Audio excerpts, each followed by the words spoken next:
Welcome to the Falls Count Everywhere podcast.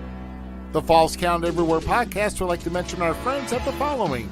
We talk wrestling. For stories and headlines you won't see pushed anywhere else in the wrestling media, then We Talk Wrestling is your go-to spot. Looking to see what independent shows are happening around your region? Then We Talk Wrestling has you covered. Come join the fun on Facebook's #1 community for professional wrestling. And Outside the Ring STL, join Shaft and General Vader along with others who share their love for professional wrestling as they talk about the recent shows from the major wrestling companies, all independent promotions from around the St. Louis area, and even talk about great moments in St. Louis professional wrestling history. Find them on Facebook at Outside the Ring STL. Get ready for episode number 77 of the Falls Count Everywhere podcast as we present our Super Fan Spotlight featuring our special guest, Larry Wolf. We thank all of you joining us for tonight's episode of the Falls Count Everywhere podcast. Before we get underway, we pay honor, tribute, and respect to the greatest nation in the world as we play our national anthem. Oh, say can you see by the dawn's early light what so proudly we hailed at the twilight's last gleaming, whose broad stripes and bright stars through the perilous fight o'er the ramparts we watched were so gallantly streaming, and the rockets' red glare, the bombs bursting in air, gave proof through the night that our flag was still there.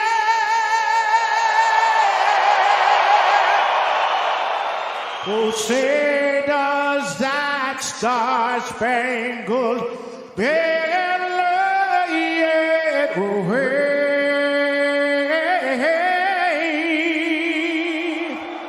o'er the land of the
Hey, what do you know? It is Sunday night, and it's your time for the Falls Count Everywhere podcast. I am Rough Cut Rick Ruby. This time on the right, and to the left of your screen is the General City Mouth Zmiz.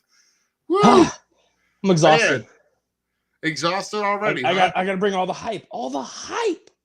That's right. Oh yeah, you're out there partying. I forgot to do this. Yeah, you forgot my horns. Yeah, I forgot your horns. So my fault, buddy. My bad. Yeah, like I said, things have been running rapid. We've been running into some technical difficulties. We almost didn't have our guest on here, but we do have our guest on standby that will be with us here in a while. And trust us, guys, we will definitely, the phone lines are going to be ready to be open here in just a bit, and we will display that number here in a bit. But hey, gosh, let's go ahead and kick off with we've been kind of been doing this for quite a while now. For at least a few weeks. Yes, gold. Yes, wrestling golden memes. Yes, we're going to kick off today with wrestling's golden memes, and then we're going to be doing the announcements of the show here.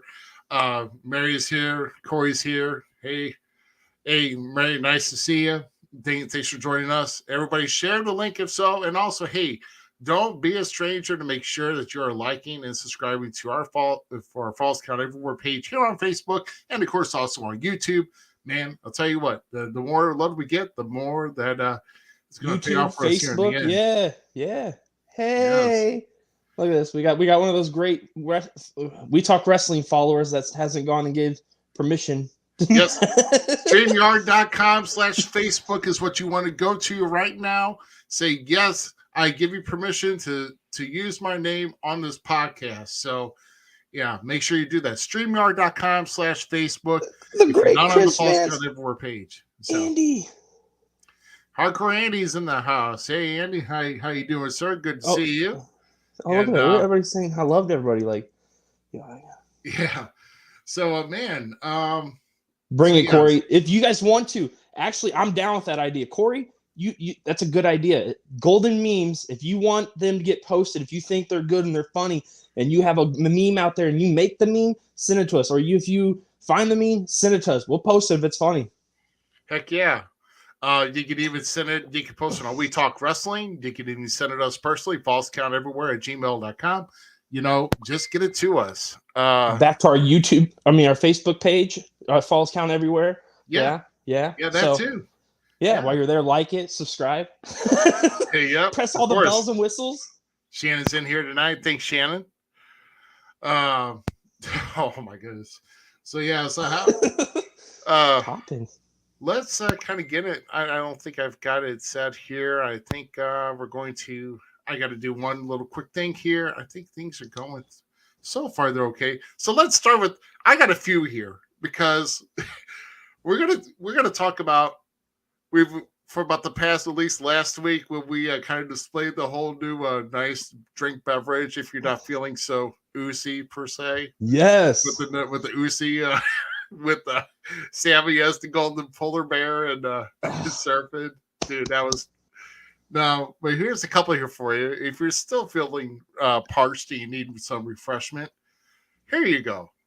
I like to share this here with you. Here you go. Here, let's have some Moosey juice. Some Moosey juice. Welch's. Right? So you got Sammy and the Usos right there, and of course all in a grid. And hey, if you get a little hungry, how about this?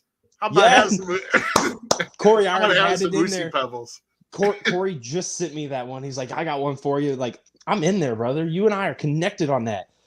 Oozy Pebbles. I'd move over Bootios. Yeah, move over Bootios. Oozy Pebbles is coming through, man. Awesome. Oh my! And then here's one I had to feel. This is kind of a comedic. If you know how AEW goes through talent, and we've had some changes and some new additions to AEW talent. Now I found this on somewhere in meme Facebook land. But now TNA in 2007 is all elite. So Jeff Jarrett making his appearance. All jokes aside with this actually thing, Jeff Jarrett coming to AEW, I posted on We Talk Wrestling as being the dumbest thing to happen in today's wrestling. Like, for one, I'm not a Jeff Jarrett fan, never have been, never will be. Jeff Jarrett can go fly so many kites, and I would hope to God one of them got hit by lightning. Don't die, just feel that sting, and maybe you're actually finally electrifying for once. But Tony Khan, do this. Like, that's when TNA was the bomb. Like, 100%, I'm already sold just by that photo. It's a joke, but I'm in. Let's go. Yeah, exactly. But I had to kind of throw that up there. It's a little bit of a chuckle because everybody knows when you sign with a certain group of people, then hey, look at that. Great minds. Douglas O'Shea agrees. Yeah, agree. And speaking of great, man, I want to get everybody's opinion. What do you think of our new threads that we brought up here, man? Yes. Look at this. Yes. The official Falls Count Everywhere podcast T-shirt. We now have them, man. And, hey, if you haven't expressed interest in one, you can always hit us up at Falls Count Everywhere on Facebook or our Gmail account. And then, yeah, how can I get a shirt? Oh, I'll tell you what, we're gonna work on the deal here. We just had an initial set printed. Okay. For those who are interested in that, we do want support of the show, so there will be a cost for the shirts. Okay.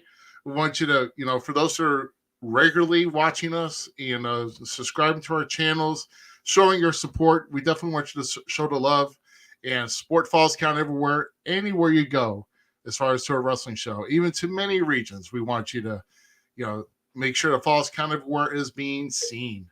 So, and then we're like, what's that? But then, hey, it's got our little YouTube and our little Facebook plugs up there. And yeah, hey, we do this because it's a good entertaining aspect of this. So, and we do this because we want to try to promote. And we will have our guest here very shortly here. But we do have some bit of business here to do with our upcoming shows in the area. So this coming Saturday, let's go and get this underway. So in Watson, Illinois, NGW presents Forsaken. That's New Genesis Wrestling at 103 Jackson Street. You can visit newgenesiswrestling.com for ticket information there. And of course, Marcellus Knight will be defending the newly won NGW championship at the event.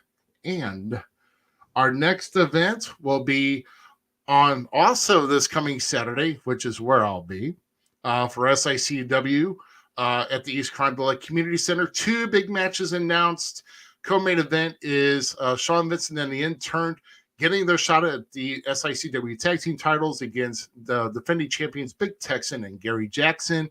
And the main event, Attila Khan defending the Classic Championship against current Central States heavyweight champion and the winner of the Bruiser Brody Memorial Cup, Bobby D.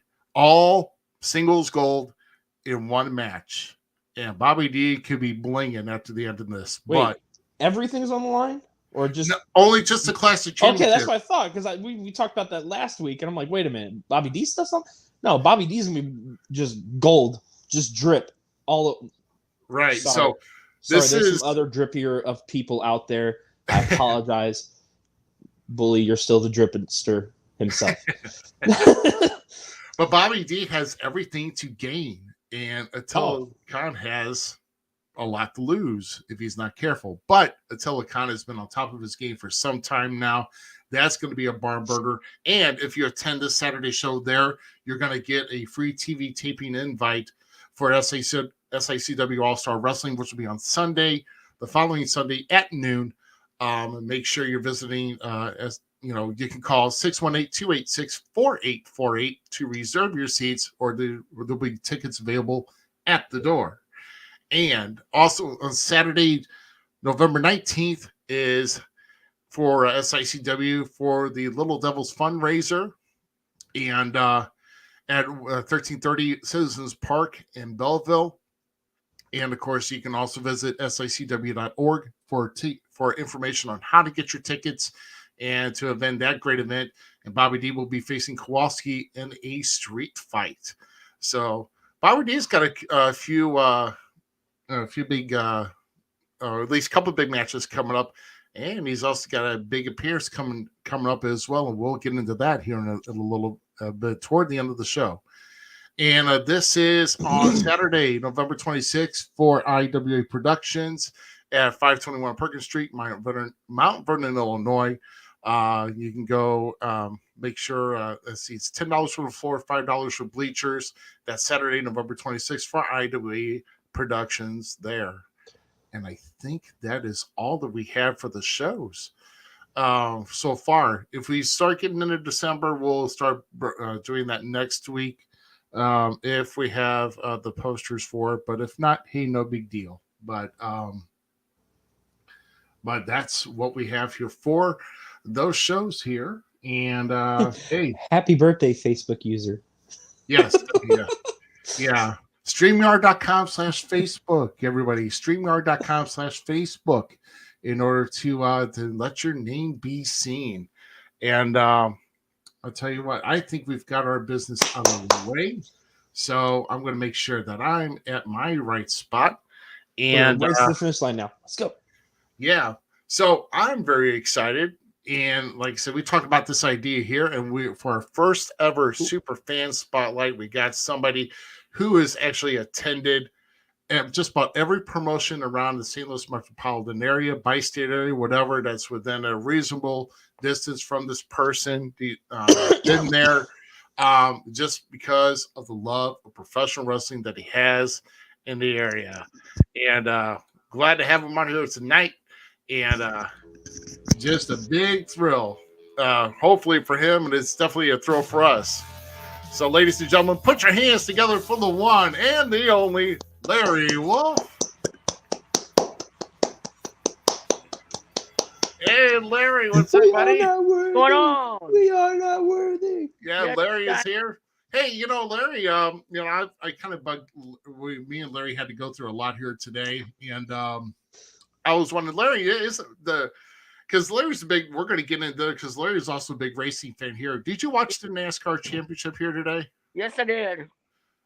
See, that's why he couldn't get on. He was so confused. He's like, the cars are going fast. I got to keep watching. And Yep, exactly. And who exactly won? I did not follow NASCAR at all, but I've only seen who did? Joey Logano won the championship. Joey Logano. Wow. Yep. Wow. Second championship in his career. Bring back Mark Martin, and then I'll race again and watch racing again. The man's retired. Leave him alone. Yeah. Yep. That was my favorite. The good racers. Yeah, Davey Allison. Yeah. Oh, yes. Yes. Yep.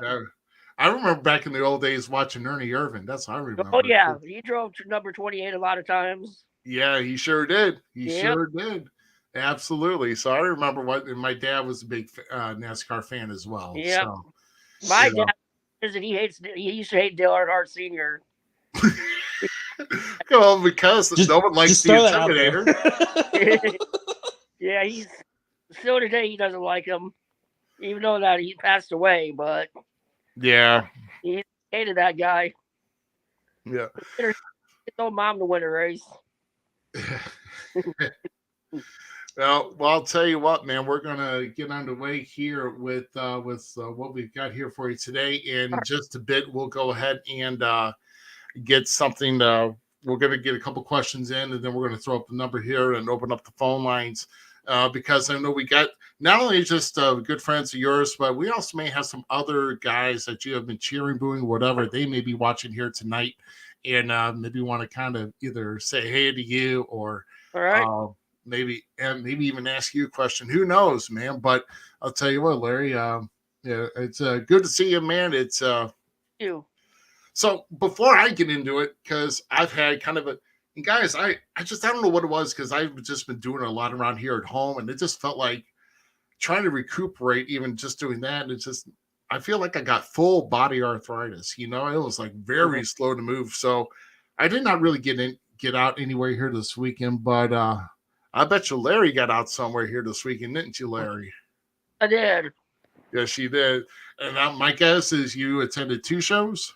Nope, just one. Just one, probably PWE, right? Yeah, with their Friday night. And then my friend Ruby sings country music. We watched her on Saturday. Oh, right, yeah. Yeah, right. Because we follow her a lot, too. Right. Yeah, absolutely. Yeah, I see you posting videos of that as well. The very good talented voice. And she sings all times old time country music. Yep. Yeah, absolutely. Yep. So man. So we got There's where you were the other night. Yeah. Yeah. Yeah, so Willie was there. Well, Willie Hendricks says hello. And of course, also Michael Lilly is here as well. So oh my gosh, I don't know. Do I want to even address this? Is that even a question? Was there even a fake Davey and Blade at that PWE show? I don't know. Yeah, well, I'm there, so I don't know. Oh, okay. All right. So, so Larry, let's kind of dig into you here because we kind of dig into. Yeah. And well, what did I miss? He says something about being a lot to dig into. Yeah. Oh yeah. Got a deep grave. Okay. Yeah. Oh my God, what is this? Oh, he sent the. Oh yeah, he already sent that. Okay. Corey sent me a picture that we already posted here. So okay, hold on. Love you, Corey. Thanks, buddy. But Larry's. So I want to know here because I've only seen you for a little while. Yeah. But I want to know is when did you get involved with watching professional wrestling, and when was the first time you actually went to a local promotion show around the area, and for that first show, which promotion did you see? The first local show I went to was at the Firehouse with SICW the first time they had it there. And that was about, 9 or 10 years ago, probably? Okay, yeah, that sounds about right. Yeah. Maybe and, Swansea? Yeah, it's the Firehouse 9 years ago. Okay. And we started following SICW and everything. We went there for the longest time. And then I started noticing all the other companies out there to watch. So we started traveling to go watch all the other companies too. Yeah, there you go. I mean, because like you said, there's quite a few around the area. Yep. And but was that the first time you actually started watching wrestling? Was when you started watching locally, or were you watching on TV before? Oh, I watched on TV when I was little, like WWE or WWF back then and stuff. Shawn Michaels, Steve Austin. Okay. Ric Flair and. So then, who was it? Who was the guy that got you into it? Probably Shawn Michaels, because I liked him when I started. I was a Shawn fan. So Shawn Michaels got you into it. Yep, he was just awesome. Nice. Oh, what's going on here? Yeah, so Alan Williams of IEW says that I heard Larry got sick eating a hot dog. So I mean, it was a long hot dog. Oh my God, it's too funny.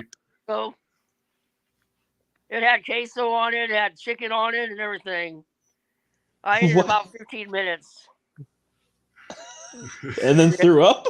Wait a minute, is this a real thing? Yeah.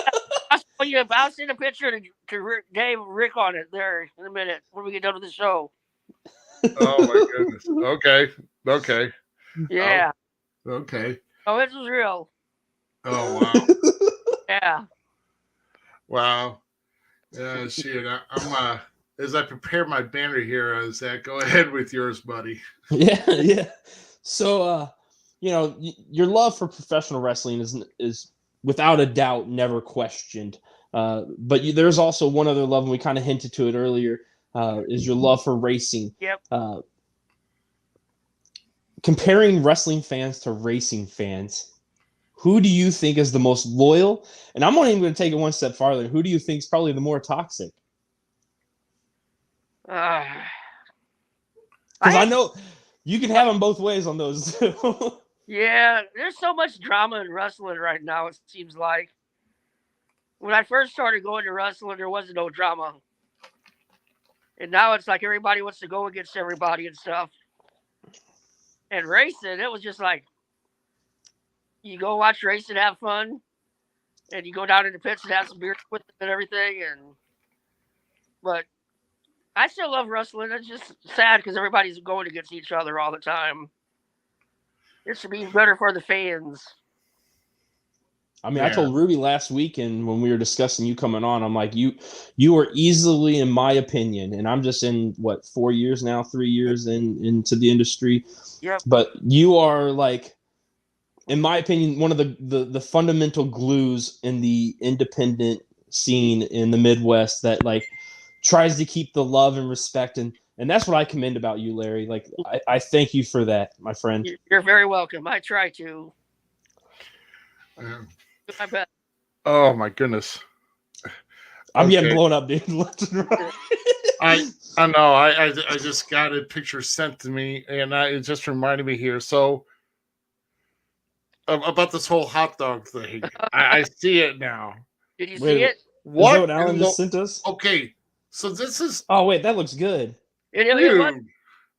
Okay, so a foot-long hot dog yeah. with some type of white country gravy. I know it's cheese. It's queso. Yeah. Aren't you listening? Oh, it's queso And then chicken on top of it. and chicken. Dude. So you put real chicken and good queso on top of a, lips. Dude, don't disrespect a hot dog. Don't Yeah. disrespect a hot dog. You can't disrespect a hot dog. Oh no. I mean, if Long it's hot. a Nathan's hot dog, I mean, I'll give credit for that. But I was like, my God, that looks like a hot mess to begin with. I like the part that it says like from Chris, something about Chris Vance. Uh-oh. Chris Vance, look what I ate.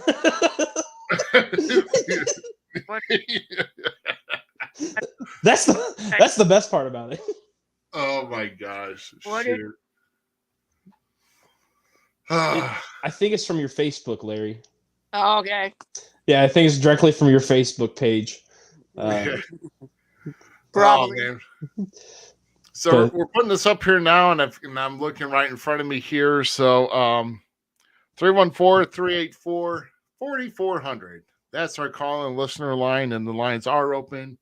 So for those who have a comment or question for Larry, go ahead and ring in, and we'll go ahead and get you on the air.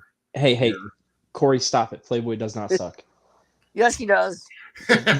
Larry. What? Oh, I'm sorry. But he does. Wow. Playboy He knows. is my friend. He's my friend, but he still sucks. That's a real friend right there. Oh, wait. Ain't that? Ain't it though? So going back last year, 2021, Larry, and I believe if I got the number incorrect here, but I think you have attended like 78 shows. 88 shows. 78? 88.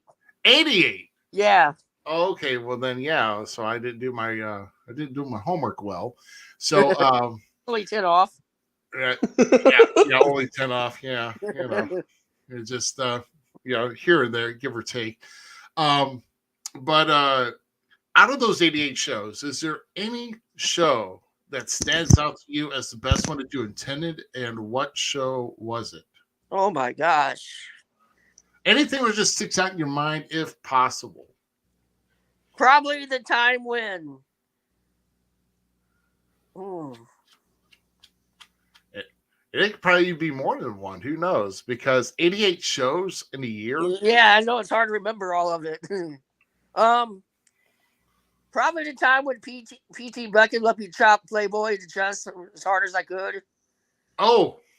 Yeah, I got to chop him like 2 or 3 times. And it was great.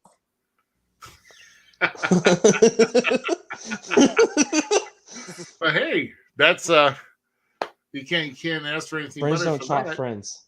He knows I love him.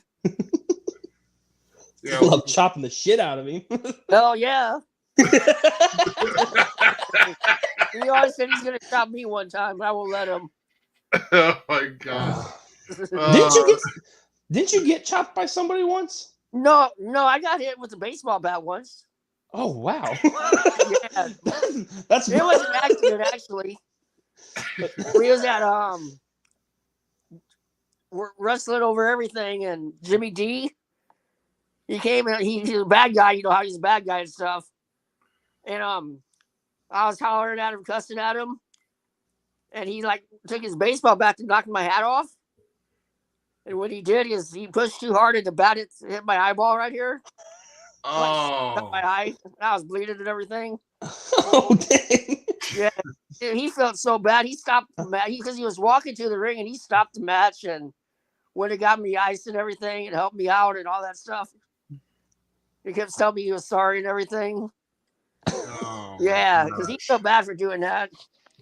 Everybody else thought it was part of the show, but it wasn't. You're just there all the time, so Yeah, but it wasn't part of the show. That freaked me out. I had blood all over my shirt and everything.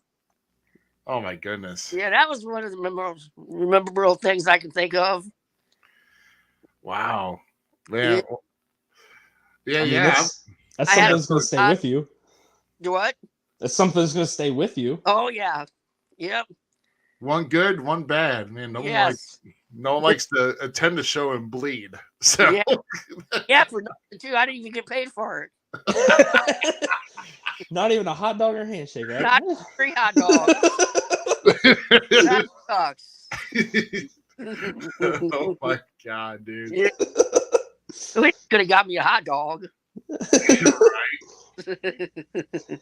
So your love of wrestling, and you obviously have so much love for already Playboy, but there's one wrestler in particular that you have a great relationship from what we all have seen or understood, and that is the notorious one himself, P.T. Beckham. Yeah, so much that you went and got a tattoo of his logo on you.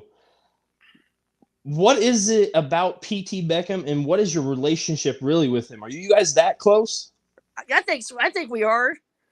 I seen his first match, and he was a bad guy. He booed me, or I booed him all the time, and we started talking. Became good friends after it was over with, and I've liked him since he's been bad, good. I don't care. He always had his back, and he's had mine. He's let me chop Playboy a couple times. So, but he's just a great guy. And you're not going to hear an argument on me. Yeah, he always, when I was sick here the beginning of the year with pneumonia, he checked on me in the hospital and everything, and it was awesome. So how far do you think P.T. Beckham will actually go? Because I personally think he's one of the best things going in the Midwest. I've always had respect for him, like you. When he came up here, when RCW came to Quincy for the first time and I went to the show, he was the first person I talked to there. Did an interview for We Talk Wrestling. So, like, he's kind of one of the bridges for me in a sense in my mind. So how far do you think he's going to take the Rocket? I'd like to see him go all the way to the top because I think he could do it. But I'm not sure, like, I'm not a big fan of WWE or nothing. But I'd like to see him go there, or maybe AEW or something like that. That'd be awesome. Because he's a very cool guy. At least no? I was going to say, at least get on AEW Dark or something. Yeah, something like that. Hey, dude, that's a place, bro. Cool guy. I'll always have his back no matter what anybody says about him. Nah, see, I'm the same way. I've thought PT has been an upstanding man. Has he done things maybe not always said the right way? Potentially. Yeah, but everybody does that, though. But we all stumble, and he's always owned up to his stumbles, and that's commendable and respectable. Yep. Yeah, so I'm with you, Larry. I'm a big fan and representative PT. And I also follow Raleigh Knox a lot too. She's awesome. I've had her back for a long time. We have no issue. She's good people to me. Yep. So let's we're getting some comments here. Let's see. Well, Michael Lilly saying P.T. Beckham and Benjamin Trust should get signed by a bigger company. Yes. Where was it? Yep. And then, hey, PT's actually watching tonight. Yeah, PT. What's up, PT? Yep. And I'm going to click on this one here real quick here. This is probably not good. It's false. So Larry Wolf has the PYT tattoo also. So yes. You do? He does. That's how much I like it. Yeah, see? That's right. Yeah, okay, I remember. Now I remember seeing it. Okay. But he loves him. Well, I wouldn't go that far. And then another one. What about the Silver Mountain Mafia? I got Silver Mountain Mafia. That's one of the first ones I liked was WPW. Yeah. Johnny Rocco and... So, random question then. How many indie wrestling tattoos do you have? I only got 1, 2, 3. The 3? Okay. The 3 that we mentioned, yeah. 1, 2, 3. No, 4. I'm sorry, 4. Who's the 4th one? Tommy fucking Davis. Nice. That's what I got on there. The Wait, Tommy's Tomahawk got a Kid. logo? Huh? Tommy's got a logo and I didn't see it? You didn't see that? No, I don't think so. I didn't remember seeing his logo. But Hell hey, that's yeah. cool. That guy's gonna go far too in the business. Oh, Tommy? Hell yeah. Yeah, I'm with you on yes. that one. That's my boy. Yes, he does. He does whatever it takes. He's crazy. Going flying out of the ring into the audience and chairs, and Yep. he's awesome. I like to see him and PT go at it. Actually, That's what I said. Larry's next tattoo's got to be a Zmiz logo. There you go. Sure. I'll make Oh yeah. Got you got it. There you You go. might it might cost you some money though, but Oh, what? not I too wanna much. be on- Probably $100 or so. They're not cheap. Yeah. No, I wouldn't know. Look at that. No gotta ink get here. one. No, you wouldn't know. You don't have any. I don't see none on you. Who, me? Yeah, you. I'm just laughing. Oh, okay. I'm like, wait a minute.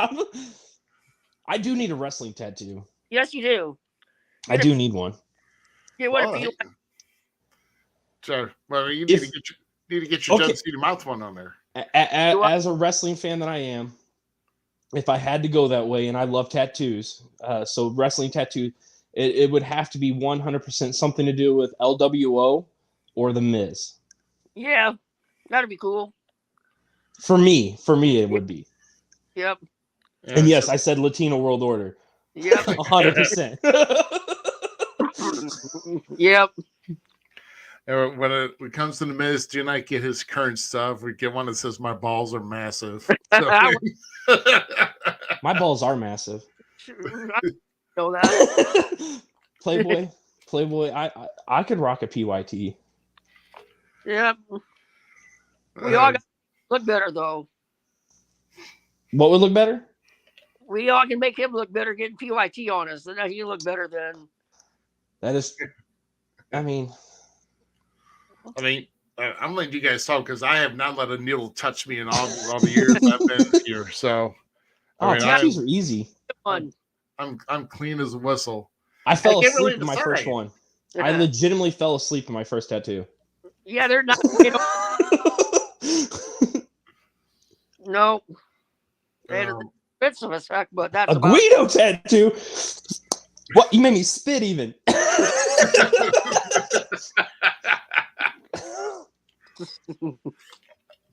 Oh my! You know what? I would get a couple's tattoo with Guido. Yeah, why not? Why Yeah. not? buddy. Best dressed commentary team, bro. Right here. Yep. That's everything. So we're talking about some good things here now. As far as talking about, because we're talking about great and start, all the guys you see right here that's local good, the best. Now, what I want to know here, Larry, is there any wrestler that you saw on TV that when they came on the screen, for whatever reason, you either changed the channel or turned the TV off? If you have done so, who was it and why? You know who I don't like is Roman Reigns. Oh my God. Weight champion. Because he never defends it hardly at all. I mean, I like him as this version of Roman Reigns, but at the same time, I'm with you. I still can't stand him. Logan Paul should be champion right now. I'm just going to say that right now. And Brock Lesnar now. Oh, what? You don't like Brock Lesnar? Not the way he is now. I liked him before. That's our Lord and Savior, Brock Lesnar. I don't like him though now. He's the true wrestling god to be, unlike He should be the old way though. Baron Corbin. No, how do you not like this version of Brock? No, this upsets me. This version of Brock Lesnar is the best. No, the best. The boombox. Oh, the yeah. Brock parties. I'm in with Farmer Brock. I want to party with Farmer Brock. Nah, me. Nah. Farmer back. Brock. I want to kick back, drink some whiskey, eat some barbecue, like straight up. Let me go hang out with Brock Lesnar. Well, we could do. Farmer Brock's where it's at. Corey asked if you're going to get any more tattoos, Larry. Any wrestling tattoos, that is. Like, if you had. I will, but it'll probably be a while. Oh, yeah. Of Yeah, course. 'cause like I said, I Earn just an got investment. like in the last 4 or 5 months. Yeah. Well, I think once everybody's, I guess when you get your first one, and even my wife will say that, it always feels like you need a therapy session to get another one. And No, they're addicted. they're addictive. Once you get one, you want more and more and more. Yep. That's So, that's what I've heard. yep. I would go sit on a table for hours right now. Yeah. Fall asleep almost. Oh my. It's my turn, right? Oh yeah, it is. We're having too much fun, and Whoops. I'm missing okay. So one of the wrestling promotions that you visit many of times, recently, Illinois Elite Wrestling just bestowed on you Fan of the Year. Yes. What did that mean to you as a fan, and just the love for wrestling, like that this company saw so much in you and knows that you're one of the people that literally is the glue to the industry of the Midwest, giving you that title? It just made me feel proud and show that they cared about me and made me one of their family and all the good stuff. It just shows how much they like me and everything. And all the wrestlers have my back and everything like that. Oh, And I have 100%. their back. I stand with Larry Wolf no matter what. Thank you. Yep. Guys too. Yeah, I'm here to say you got a problem with Larry Wolf, and you got a problem with a lot of us. So. That's a fact. I say this, but remember that James Jordan guy. Oh my God. Everybody, he started on me, and everybody had my back. Oh, yeah, I know. Yeah. That was the worst thing that dude could have ever done. Yep. Part. But yeah, so. Yeah. Bark up the wrong tree, and you are not going to have a good trip coming back down. So. Nope. He can't even go to no wrestling anymore now. Wow. He's banned from almost everyone. Oh. There's a way of getting attention, and there's a way of getting attention in the wrong way. So yep. I think you got that right. Oh, sorry, brother. Sorry. We did, Corey. Yeah. So Corey met. I think I've had to meet Corey sometime back, but it's been a while. Yeah, he's a good guy. He came to not this last Granite City show that happened last night, which Larry and I both had to miss, but the previous one before Quincy, Corey was at, and we got to meet, and it was funny because like I looked over and I'm like, "Hey, Corey, like we're doing Doug's Love stuff, right? Getting Doug's." I reach over and like slap his hand, and he's like, "How'd you know it was me?" I'm like, "I just had that vibe, dude. Like I just figured it was you." Yep. All right. Oh, well, ring a ding ding. Let's go right into this. Hey, you've got the Falls Count Everywhere podcast. Who's this? Dun dun dun dun dun dun dun! Aaron! Aaron Wallace is here! Hey, what's going on, Aaron? I'm doing just fine. Just celebrating my 30th birthday. Happy birthday! Thanks, Larry. Yeah, I bet you that's who the Facebook user was. Aaron always talks on here as him. Oh yeah, he does. Yeah, Aaron's ahead of the game. Yeah. Oh, okay. Happy birthday, Aaron. That's what me and Ruby meant to say. Is happy birthday. Yeah. That's exactly what I meant to say. Happy birthday. Yeah. Thank you. So I even got butterscotch beer. Butterscotch beer? Ew. I don't know if I'm in with that. Yeah, I'm not down with that. I'm drinking a screwdriver. I think some yeah. Light. Oh, goes great with Coca-Cola and Pepsi. Oh boy. Oh boy. Who chases a beer with soda? Aaron Willy Walls Wonka. I can't drink more than the mango. All right, Aaron, what's your question? Well, my question, I can't even control myself. I'm sorry. I just wonder about January 23rd. Now, Sid Vicious was supposed to be on October 1st, but would it be possible to have him back? And so, would Stone Cold Steve Austin be there? Well, I'll tell you what, Stone Cold is so busy right now, I bet you he wouldn't even wink at anybody here in the Midwest. So I wouldn't put any stock into it. From last I heard, Sid was undergoing some type of some health rehabilitation, and that's why he could not make it. But yeah, the only thing, and I haven't heard anything about Sid ever since that day. So I mean, maybe we should. I don't know. We'll try to see if we can follow up. Maybe and see if we have any news next week in regards to Psycho Sid getting any better, and hopefully, he'll probably maybe make his return. Maybe at some point, maybe next year. But I don't think making an appearance right now is not going to be in his schedule at any time. So, but Okay, well. yeah. My fellow one, Jamie. Hey, little Jamie, come here. What? I'm just watching TV. Come here, little Jamie. Okay. Aaron, Hey, we guys, always how love are you. ya? Thank you so much, buddy. Have a good one. Little Jamie's here too. Later, little Jimmy. Hey, Jamie. Hey, Jamie. How are you? Not bad, buddy. Ruby, how are you?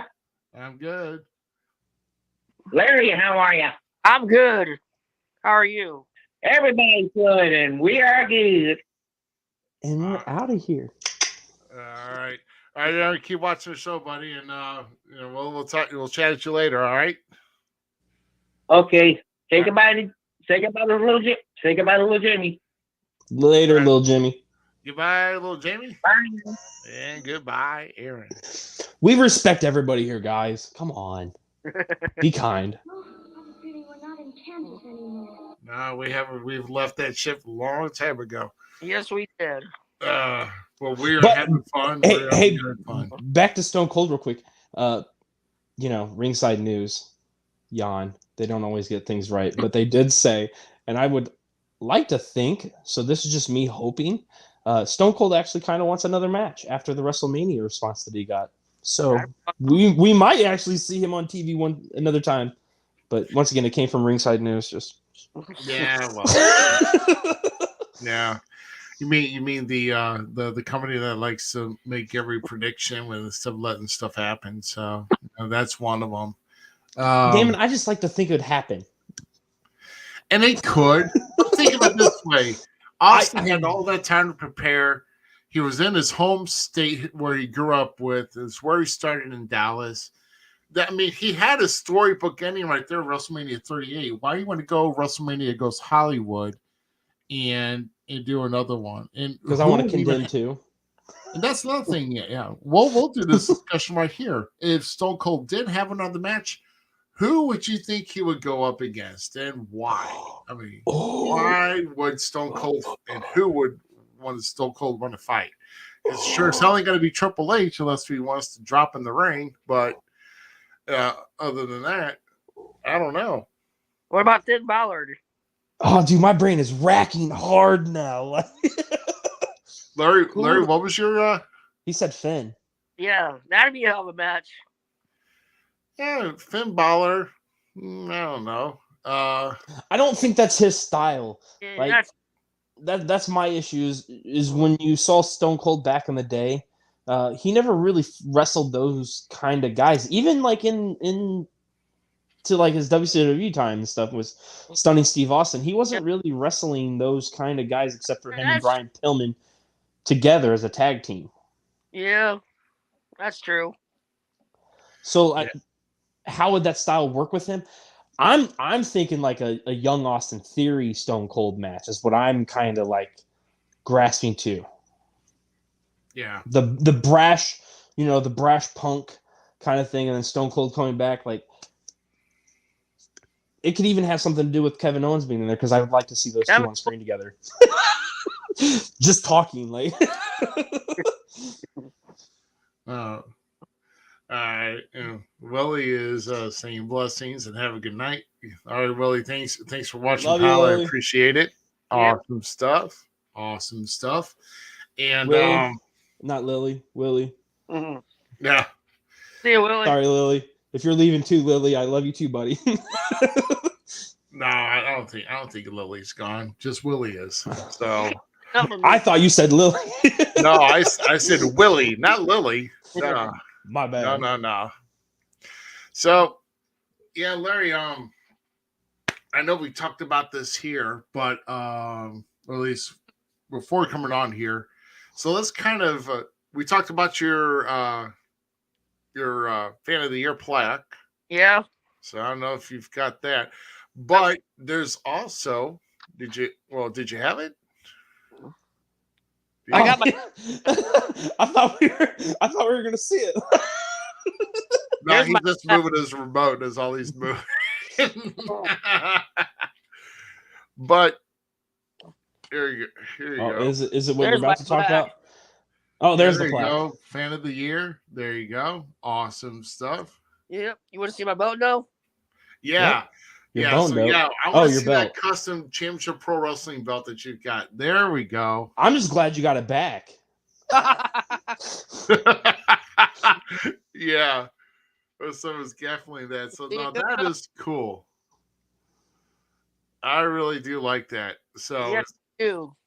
it's good to have it's always nice for a fan to have its own wrestling belt. So that's pretty cool. But getting on the subject of belts, because I could go on forever about this, but what I want to find out here from you, out of all the wrestling belts that you have seen, which belt to you is the best looking one? And which one is like, it's just a total eyesore? It's like, God, I wish they've never created that thing in the first place. I think the AEW World Championship is awesome. I would agree. Okay, that's a good looking belt, right? Okay. Yes. Sure. And the one I don't like is like, that's a hard question. That is, because there are some that are kind of debatable. Yeah. I don't know. I don't like. Well, let us just say that I am just not a fan of the current Intercontinental Championship at all. I don't like it. I like it, but it's not what the original two were. And the original two were just so grand. Yep. So, like, it's not that the new one is actually bad by any means. But the first two were so iconic and so just gorgeous looking titles that you can't replicate or duplicate or change that, in my opinion. You're right. So that's my personal opinion on the IC title. Yeah. But I would agree. Like, it's probably the lower boat one. Like, even the 24/7 title looks better. Yeah. And go ahead, brother. I think all the titles are pretty cool. There's somebody to have their hold of, though. So, well, they got. Yeah, what? I mean, that's true. But here's what I also want to, if you remember, in the late stages, and we're talking like last 1 or 2 years of WCW. I never watched that one too much. Man, if you can look up the WCW Cruiserweight Tag Team Championship, that belt was a total eyesore. It was that was garbage. It was garbage. That belt sucked beyond all means. I mean, it was hideous. Didn't WWF have a really bad one a long time ago? When it was WWF, did they have a really sucky one? The Divas titleist.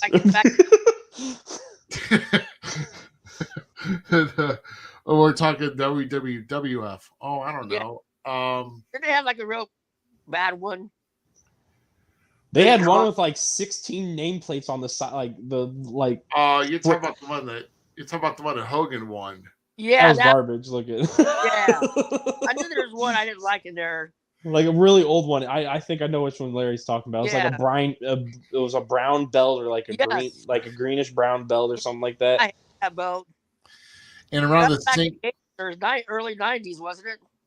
no, that was actually Hogan won it from the Sheik, and Hogan didn't have that for long. That was back in '84, and even in the same era, if you want to keep going, they still. I think they had like a special on like green leather that day because that also they had the IC title of that too, and it looked like somebody had like made like a nameplate for somebody's desk and they screwed it in somewhere on that title. It was just bad. I mean, I guess you have to kind of take the good with the bad on that one, and but thank God they got all my titles. My favorite is still Lucha Underground's Gift of the Gods title. Like that's still like legitimately. It always used to be the big gold belt of WCW NWA. So that used to be the crowning achievement. But then when Lucha Underground made that promotion, right, and they made the Gifts of the Gods, that is my favorite title. That title is just gorgeous, and the concept around it, I love. Yeah. So I mean it. Yeah, so those are good, and I had a whole list of those, but I figured, hey, kind of see what, because I mean I've had some belts made too, some custom belts, and I had them hanging up here, but my belt's really heavy too. Oh yeah, it weighs a lot. Oh yeah, well, I don't know how that almost looks like maybe is that like a 4mm plate that you got on those? Yeah, I think so. Yeah. Because 4mm got some good weight to it. Yeah. So. Well, one of my dream. Oops, sorry, go ahead. Belt maker made it for me. That's where I got it from. Say that again. Mephisto's belt maker that makes his belts got it for me. He made it for me. Oh, okay. Yeah, so that's who made it.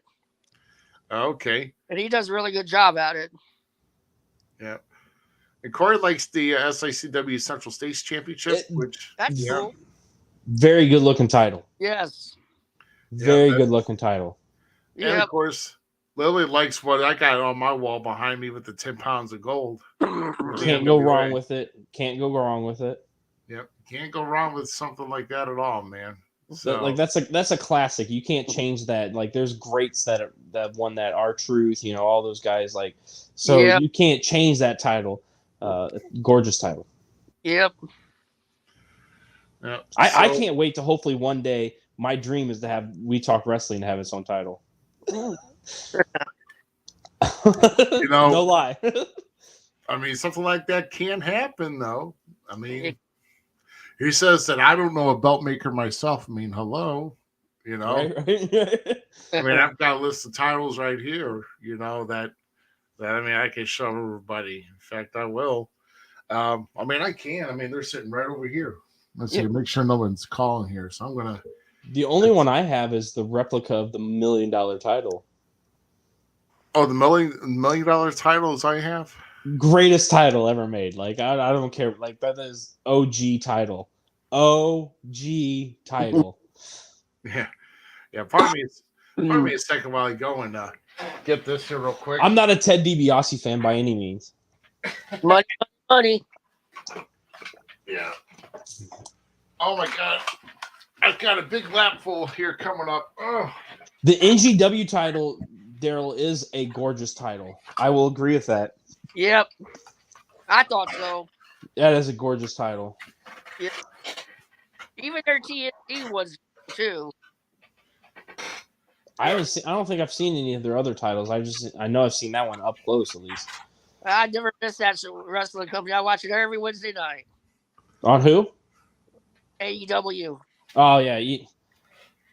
That's the best. I kind of like the TBS title. Yep. I like all their titles actually. Even now the females are a little bit bigger. Yeah. Oh, there it is. Ooh, old school IC. That's awesome. Yeah, see, there's my WWF Intercontinental Heavyweight Championship here. Sweet. And then I actually had a fire sale on something here that also gave me an idea here and getting rights to, if I ever get itchy. But here's a custom made championship belt that I got a hold of here. Ooh, It's a that's Oh, wow. yeah, dang. Holy cow, Ruby. yeah. So that's You a should good bring little your own. belt. You should bring your own FTW title out and start just kicking people's Oh. butts. That's cool. Yep. And one more from that same company here. Like a Dude, little that title was sexy, Ruby. yeah. There you go. Here's another one. Sweet. So, here's I a like that one. Tag team championship wear, and let's see. Gorgeous. I like the little American bald eagle at the end here too. With that. Yep. That is a nice side plate. Yep. Yep. You know, Not all one the custom gold. title. One custom title I always loved was going back to the Smoking Skull title of Stone Cold's. Right. Love that title. Yep. And I can't stand custom titles usually. Lily, come on now. The hardcore title. If you're talking about old WWF, it's the old title that was taken to by Mr. Perfect that was hit with a hammer. And now You can't. Yeah, that title was sick as like that. That title was awesome. it's a broken golden eagle belt. That's You what it can't is. disrespect that title by any means. Like the duct tape was just glistening and like Mick Foley carried it with so much freaking pride. Lily. That was a man right there. McFoley. Yeah, masking tape with marks a lot. Writing hardcore on it. Yeah, that's Dude, that title was sick. yeah. You know what? So we're talking titles and stuff, and I had this theory, right? So Dana Brooke was the 24/7 champion, right? And we haven't seen it. Okay. The women's division needs a second title. Okay. I think they need to resurrect that 24/7 title. They need to shatter it, make it the new hardcore title, and give it to like Liv Morgan and them that keep doing all these hardcore matches, and let the women just run wild with that 24/7 hardcore title thing. And it doesn't have to be crazy. I'm enjoying like their female women's matches right now. Like one of the reasons I watch WWE is to watch the women kick ass in WWE because it feels very broad now. It doesn't just feel like Charlotte's down our throat, who's one of the greatest. It doesn't feel like Asuka's being shoved down our throat. Becky's being shoved down. Like it's spread out now. They need another title, and I think that'd be a fun way to enter a new phase of life for the hardcore, the 24/7, giving those women a chance to show their other side. Just thoughts. That'd be awesome. Yeah. Corey's got another question here, and he asked, "What's the craziest thing you've seen in a wrestling match, Larry?" Me? Ooh, good question. Craziest thing you've seen at a wrestling match? Probably when I was at WPW and I brought the cheese grater for their cage match thing there. Oh my lord! It was Ross and the Searcher. Oh my It was god! the fans bring the weapons. Oh my, yeah, I remember that. And you took a cheese grater. I took a cheese grater and Frost used it on the Searcher. Oh, Yeah. And it was like a bloody mess. oh, God. No wonder Searcher just promotes this. No, he doesn't promote. He just does the show, right? Yeah. Wow. And I remember somebody said when I got there, or the announcer goes, Larry Wolf brought the cheese grater. So blame him. Called him out. Yeah. But he's crazy bringing the cheese grater. And Frost told me that he was going to use it. And he did. Wow. Man, Yeah. That's a dirty move. Well, they needed some weapons, they said. So, What better weapon, right? Yeah. You should have brought the kitchen sink. Just saying. Somebody else brought that. Somebody else brought the kitchen sink. Yeah, somebody else brought that. Nice.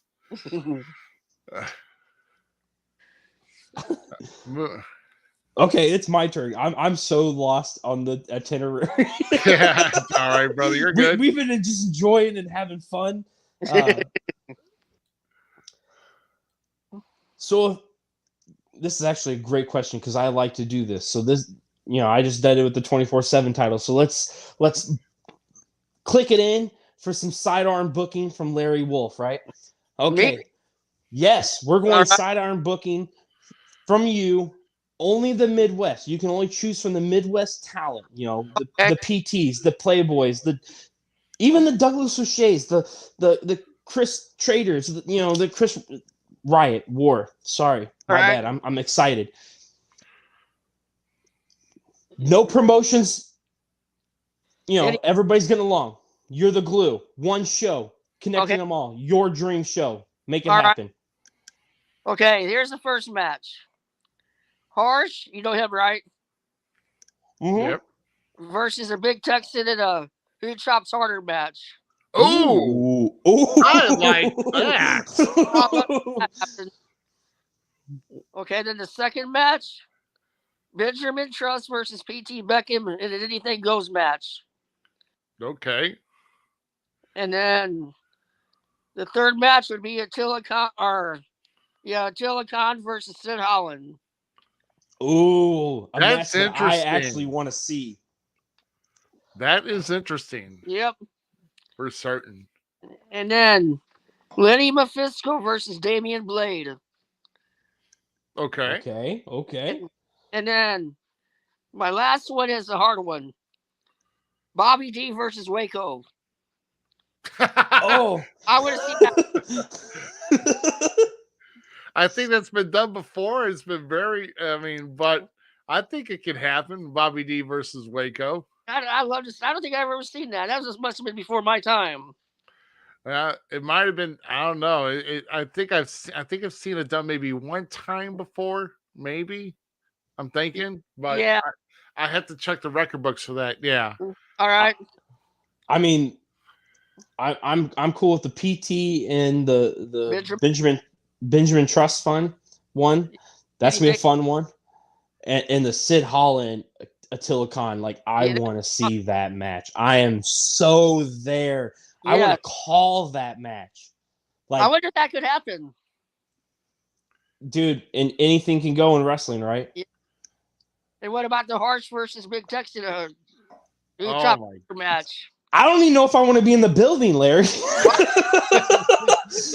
It's not us. I know, but them two are them are big dudes, man. Them are big dudes. Show up. And Hush is such a kind soul, and to hear him smack somebody again, Texan, he's already told me I should have ran a long time ago. So, yeah. Holy crap! So that's my matches. I'm there, Larry. Book it. Promoters, get with Larry and book that show. Like, let's do a benefit or something. Figure it out. That'd be awesome. Zmiz is ready to call that show. Oh yeah. I'm gonna be in the front row watching it. Eat a hot dog. That's this show has been Larry. This show has been fun. I'm enjoying this. Yes. That's I don't know. Chicken queso dog. I think I could probably get behind that. Chicken queso dog. You got to go to Grafton, Illinois, at the Hog Pit to get it. Really? Yep. I think. Yeah, Grafton. Grafton holds a place with me, dear, because my dad used to like to go over there a lot for either Kinders or Ojans. Yep. I could go for some Kinders. Mm-hmm. Yeah. The fish over there, and man. Yeah. They have a pork steak there that it's 1 pound and no bone in it. Oh. Dude, I'm a fat guy. Why are you telling me this? I'm hungry already. I'm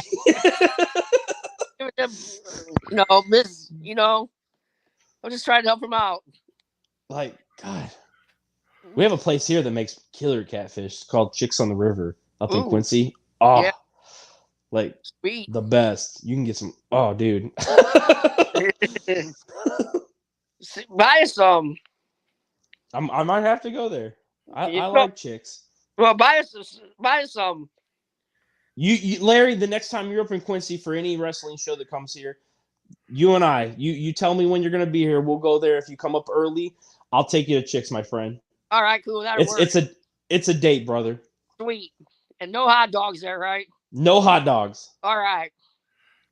No hot dogs. It's like the only place in Quincy that I can get a real good dirty martini Cool. and some fish. So I'm in. Let's go, What brother. about a nice cold Bush or Bush Light? I live in an alcoholic town. It's fine. we like our liquor up here. Yep. Well, what else is there to do in Quincy other than? I mean, I don't know. There's not much to do. We have a great dirt track actually. Yeah. Quincy has one of the best dirt tracks. He used to race the Home Depot truck. Tony Stewart. Yeah. Tony Stewart used to legitimately make sure he could race our Grand National race. Yeah. Here in Quincy, Illinois, because he likes the track so much. Like he's up here all the time. He used to race at Peevely a lot too. I-55 Raceway. Yeah, He's up here. Tony Stewart, he has land up here. He hunts up here because we have great hunting land. But... Speedway. Say that again? He owns Outdoor Speedway. Yep. Tony Stewart's one of my favorites too, actually. Like that's one of my dudes. I don't really like him, but he's a hell of a driver, though. He was. I've gotten the privilege to meet him a couple of times just because he comes up in my neighborhood a lot. Like, I mean, he hangs out up here in Quincy sometimes. So I've ran into him a couple of times. We've been at the raceway together. Luckily, I've had a decent childhood. My father was in the music industry. So, like, Tony Stewart used to come up here for that kind of stuff. Great dude. And, I like Tony. Sounds like it is. I know that. Dirty racer, maybe a little bit. Can we question? You all got that in them, though. I remember one time we was at Peevely for the World of Outlaws late models, and Dale Earnhardt Jr. was in the audience, and he was walking through the parking lot, and we was like tailgating, and he came over to us and had a beer with us and everything. Oh, dude! But he took our beer though. It's Dale Earnhardt Jr. Why? Yeah, but he would bought us one. No, dude, you respect the man. You respect the man. Like, you know, it was us. He sat out there and talked to us about a half hour, 40 minutes, and everything. Yeah, that's because you treated him as an individual, brother. Yeah, that's why he was there. Not famous or nothing. Yep. Well, and for those who don't have a picture of the chicken queso dog, I put it on Facebook. You did? I will. Ruby's about to share it, I think. Okay. If I can get it to share, I don't know if I can or not. Were you trying? Is that what I thought? I'm ready to have another one. We already know I look good. Why are you doing that? Oh, I know why. Because I think I got to do this. Yeah, there we go. Yeah, look at this scrumptious goodness right here. From a fat man, that looks beautiful. Oh, it was beautiful. It's missing one thing, in my opinion, that's onions, but everything's better. There was no onions on it. They had like little hot pepper or jalapeno peppers on it. Oh, okay. Yeah. I'm in. Cut up real small though. Lily, nobody asked. He says it looks gross. Let's go to see. Love you, Michael. And you suck at the referee too. Shots fired. Because, hey, it also depends where you go work. This may be even called a payday deluxe.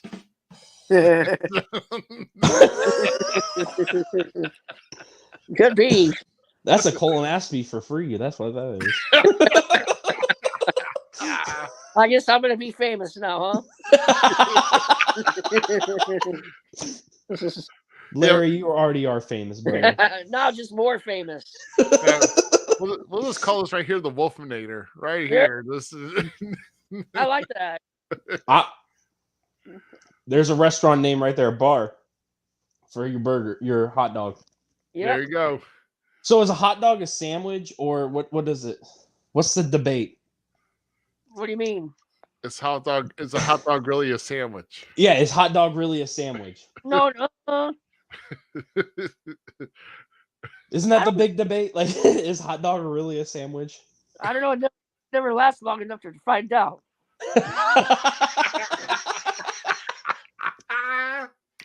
Oh, that's great. You're gone so fast. Oh my god, that is too funny, man. Shit. May the wolf in the No one complains sucking down 6 inches. Oh. Too far. Depends on your preference, sir. I guess. I mean, my bad. My bad. All right, I tell you, it was a foot, not 6 inches. Well, just like NASCAR, some just took a left turn right here, boy. Yes, it did. Oh, wow. that's Holy funny, dude. I crap. don't care who you are. Holy crap. Okay. Question. Larry, this has been fun, Larry. Oh, the muscles in the back of my head are tensing up, boy. Let me tell you. Ruby's like, I'm never letting Zmiz back on the show. I'll be back on here next week. That is too funny, man. Dude. Let me switch things up here a little bit. So I think I've got this last one here. Let's see. So, I mean, obviously, we've been talking. We've kind of been bleeding into racing, and you've had some experiences with some, some racing legends, Yeah. But have you had any fan experiences with some of the bigger names in wrestling that's passed through the shows that you've attended? At SICW a while back, they had Tommy Wildfire Rich there. And he signed my belt. Oh, he sick. did. Yeah, my NWA belt. Okay. He signed that for me. And then at the other show last year at Beauclair Fairgrounds, they had all them guys there. Can't remember all of them, but there was a lot of them there. Is that the Halloween one, Larry? Yeah, was that the Halloween one, Shelley? We were there together, and there was Sergeant Slaughter. Yeah, there was Jimmy Hart. There was Jerry Lawler, not Midnight Express, the Rock and Roll Express. You had Demolition. You had Cowboy Bob Orton. You had I'm missing people. Greg Valentine was there. Greg Valentine's.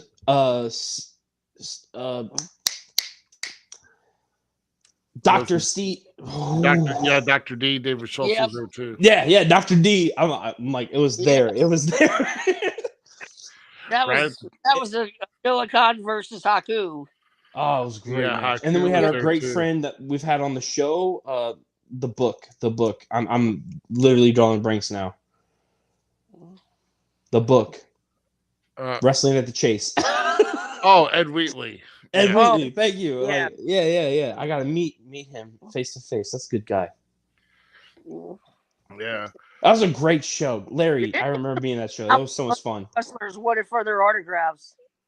Like the bigger guys, like Jerry Lawler and all them. Yeah, I gotta talk to Jerry. The Rock and Roll Express, I cannot say this enough on how great both of those individuals are. Those guys great in the ring. They're fun to watch in the ring. But just the hospitality they had towards the fans is commendable and respectable. And damn it, there's a reason they have been so great for so long. Yes. And they said they're still wrestling, ain't they, every once in a while? Yeah. Yep. I just finally got to watch them and FTR wrestle each other. Oh, really? Yeah, I finally found it on YouTube and watched it. Man, I have to look if I can re-find it, Larry, I'll make sure it gets on We Talk Wrestling, and then you can watch it, brother. So, I'll look too for you. All right. But yeah, oh my God, great tag team, great guys. Sergeant Slaughter was amazing. Haku put me in the chokehold, which was Oh, amazing. Like, that was like, I mean, I've already met Cowboy, but so it was great to see Cowboy again. Him and I shook hands, talked for a little bit, but yeah, meeting Haku for the first time when that was one of my favorites growing up as a kid. When him and Attila Khan had their match. Oh, dude, the blood, the fight. I love Attila Khan. Right. I told Haku he really sucked bad. And he stared at me when he came out. Like dirty look at everything. That was a fun show. Yes. Yep. Very fun show. Yes. My goodness. Well, shoot. Oh, I got one more match I forgot to tell you. You're Okay. in it, Ruby. You versus Sheik Prater. Oh. Yeah, I forgot that one. Yeah. And wait, is that for your dream match, or you watch that? Like, did that I'd happen? watch it. That'd be an awesome match. I'm in. I'm in. You'd Sheik- have to beat Sheik Prater up, Ruby. Like, I would be mad to call that match as you getting pinned. Because you never wrestled him, did you? I have a time or two, and yeah, I mean, you might come across, because I've been appearing on All-Star SICW All-Star Wrestling, Yes. every other week. I think I'm on next week, so kind of find out who I'm going to work there. And but I'll tell you, boy, he talk about a talent, of I mean, he's on the right track right now. Yeah, he's a hard chopper too. Oh yeah, Prater's a hard chopper too. Yeah. Chop Prater, chop. Yes, sir. So Prater is going to go if he stays in where he's at right now. I mean, being aligned with Attila Khan right now. Yep. I mean, and their new manager, Stephen E. I mean, Yeah, him. shoot, well, you got one of the freaking hardest working champions around here in the Midwest underneath your tutelage. You can go places if open your ears and open your mind and just soak it in and just let it output, and just And Jake said a while back he was almost going to quit wrestling because he wasn't having no more fun at it. That's my boy. I'm so happy he did not. Like, that's such a great guy. A great guy Prater is. ICW said. Yeah. He's had so much fun. He got to do more things. Yeah. Well, like I said, I mean, Prater's in the younger generation than I am, I mean, we got to keep the new generations going with this because if we don't teach the newer generations, what we've been through in our time in the business, then, the business is going to die off, at least, try to pass on what we've learned as far as the proper school instead of bringing somebody down and telling them they're not good at it and stuff like that. And that's why I love you, Ruby. Yeah, yeah, everybody loves Ruby. He's my master and I'm his Padawan. Yeah, like I said, I mean, guys that are trying in this business, if they have a good, hardworking attitude about it, I mean, yeah, fine. But I have approached those who have dealt with egos that did not want to deal with what I want to tell them, and that will eventually will be a bad influence on the business. So, it is what it is. It's like, okay, don't listen to me and see how far you go. Yep. Not too far. Well, I mean, backyard only travels so far. Yep. I mean, I've already gotten farther than I thought I ever would, so fuck it, I'm on for the ride. There you go. Shoot. It's definitely looking forward to as far as when I think I was just thinking about this here too. Because I know you thrown in some stipulations here. What is your best or your most favorite stipulation match to watch? Ooh, great question. Probably whoever bleeds first match. First Blood? Yeah, First Blood match. Oh my goodness! Wow, really? That's going to be over with. Yeah. It could be over long. It could be over fast. Yeah. Won't I've happen never in thought of state of it like Missouri. I'll that. tell you that right now. But no, I mean, shoot, I mean, you've had like Texas Death, Yeah. Texas Death, or Texas Tornado when you come into a tag. You got a false, you know, you got a no holds barred. You know, you got ladder matches. You've Yep. got, you know, You already said mine actually. which one? So I'm a tag team guy. Tag team's where it's at. Like if Zmiz got in the ring, literally, let's even take it back. Let's break the fourth wall for a minute. If Zach Burton ever became a professional wrestler, tag team wrestling is where I would want to go. Like I've always truly loved tag team wrestling, and the Texas Tornado match is easily the best match for tag team. Yeah, exactly. Because there's pretty much no rules there because it's everybody fighting at the same time, and you know, yeah, that would almost have to be like no disqualification there. So, Oh, it's just such a great match. Like, what about the Bowman match? so that's another one of my favorites, and the reason for that is JBL versus Eddie Guerrero. I will be completely honest. JBL and Eddie Guerrero are the reason why, like, I went back and watched like 10 years of bull rope matches. That match was so well done, and I was so invested as a kid in that match. And actually, I was like pre-lesson, like I was in between adult to teenager kind of thing, and that match was such an impact to me because it's ultimately two of my favorites from the Attitude Era. Like literally two of my favorite professional wrestlers to every walk the earth. JBL's the wrestling god to me. Eddie Guerrero is easily the greatest freaking technical wrestler to ever live. So, sorry, go ahead, Larry. You know that, right? Oh yeah, I love it. And I'm not a Happy Corbin fan. Like Baron Corbin and I have had an on again and off again relationship.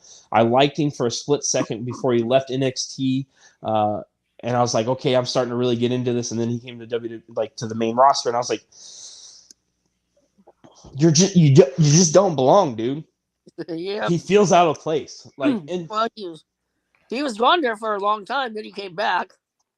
But that's my problem now with him is like I still feel like he feels out of place. He doesn't feel like he's supposed to be there. Yeah, it doesn't feel organic. It doesn't feel, and it's not taken away from how good he is because Baron Corbin is easily one of the best athletic men in WWE right now, especially as a big man.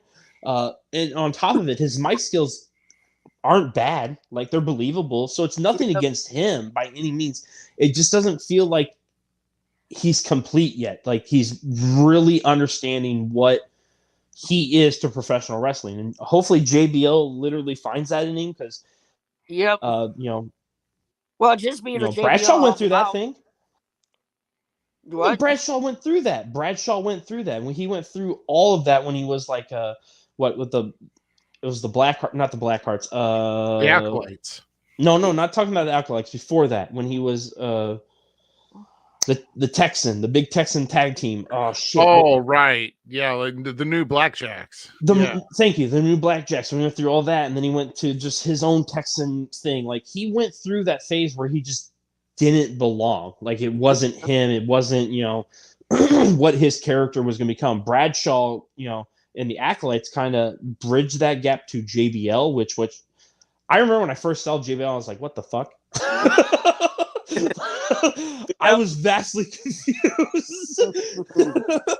But then looking back on it, Bradshaw really created JBL when he was just Bradshaw. So like the gap ratio, he found who he was and what his place was. And I'm hoping Baron Corbin does just that. That'd be good. Yep. That'd be awesome. So well, shoot. We've got one more second here to go, but Larry, I don't know if you want to stick around, if you want to, if you want a little input of ours, but or if you want to input with what we got here, but we definitely appreciate you taking the time out here. I just want to, like let everybody know that, this guy right here, I mean, it's guys like these, like him out here that attend these shows. I mean, basically with us wrestlers, I mean, if we didn't have wrestling fans, then what the hell are we doing the show for? Why are we out here, in the ring busting our hump? So, so mad props to you, Larry, for all that you do, because you could be doing anything else. I mean, you do some other things, but mostly you've been putting your heart and soul into this. And yeah, I mean, the only thing I can say is, I understand drama can be, when it's intertwined, it's bad, it's not good.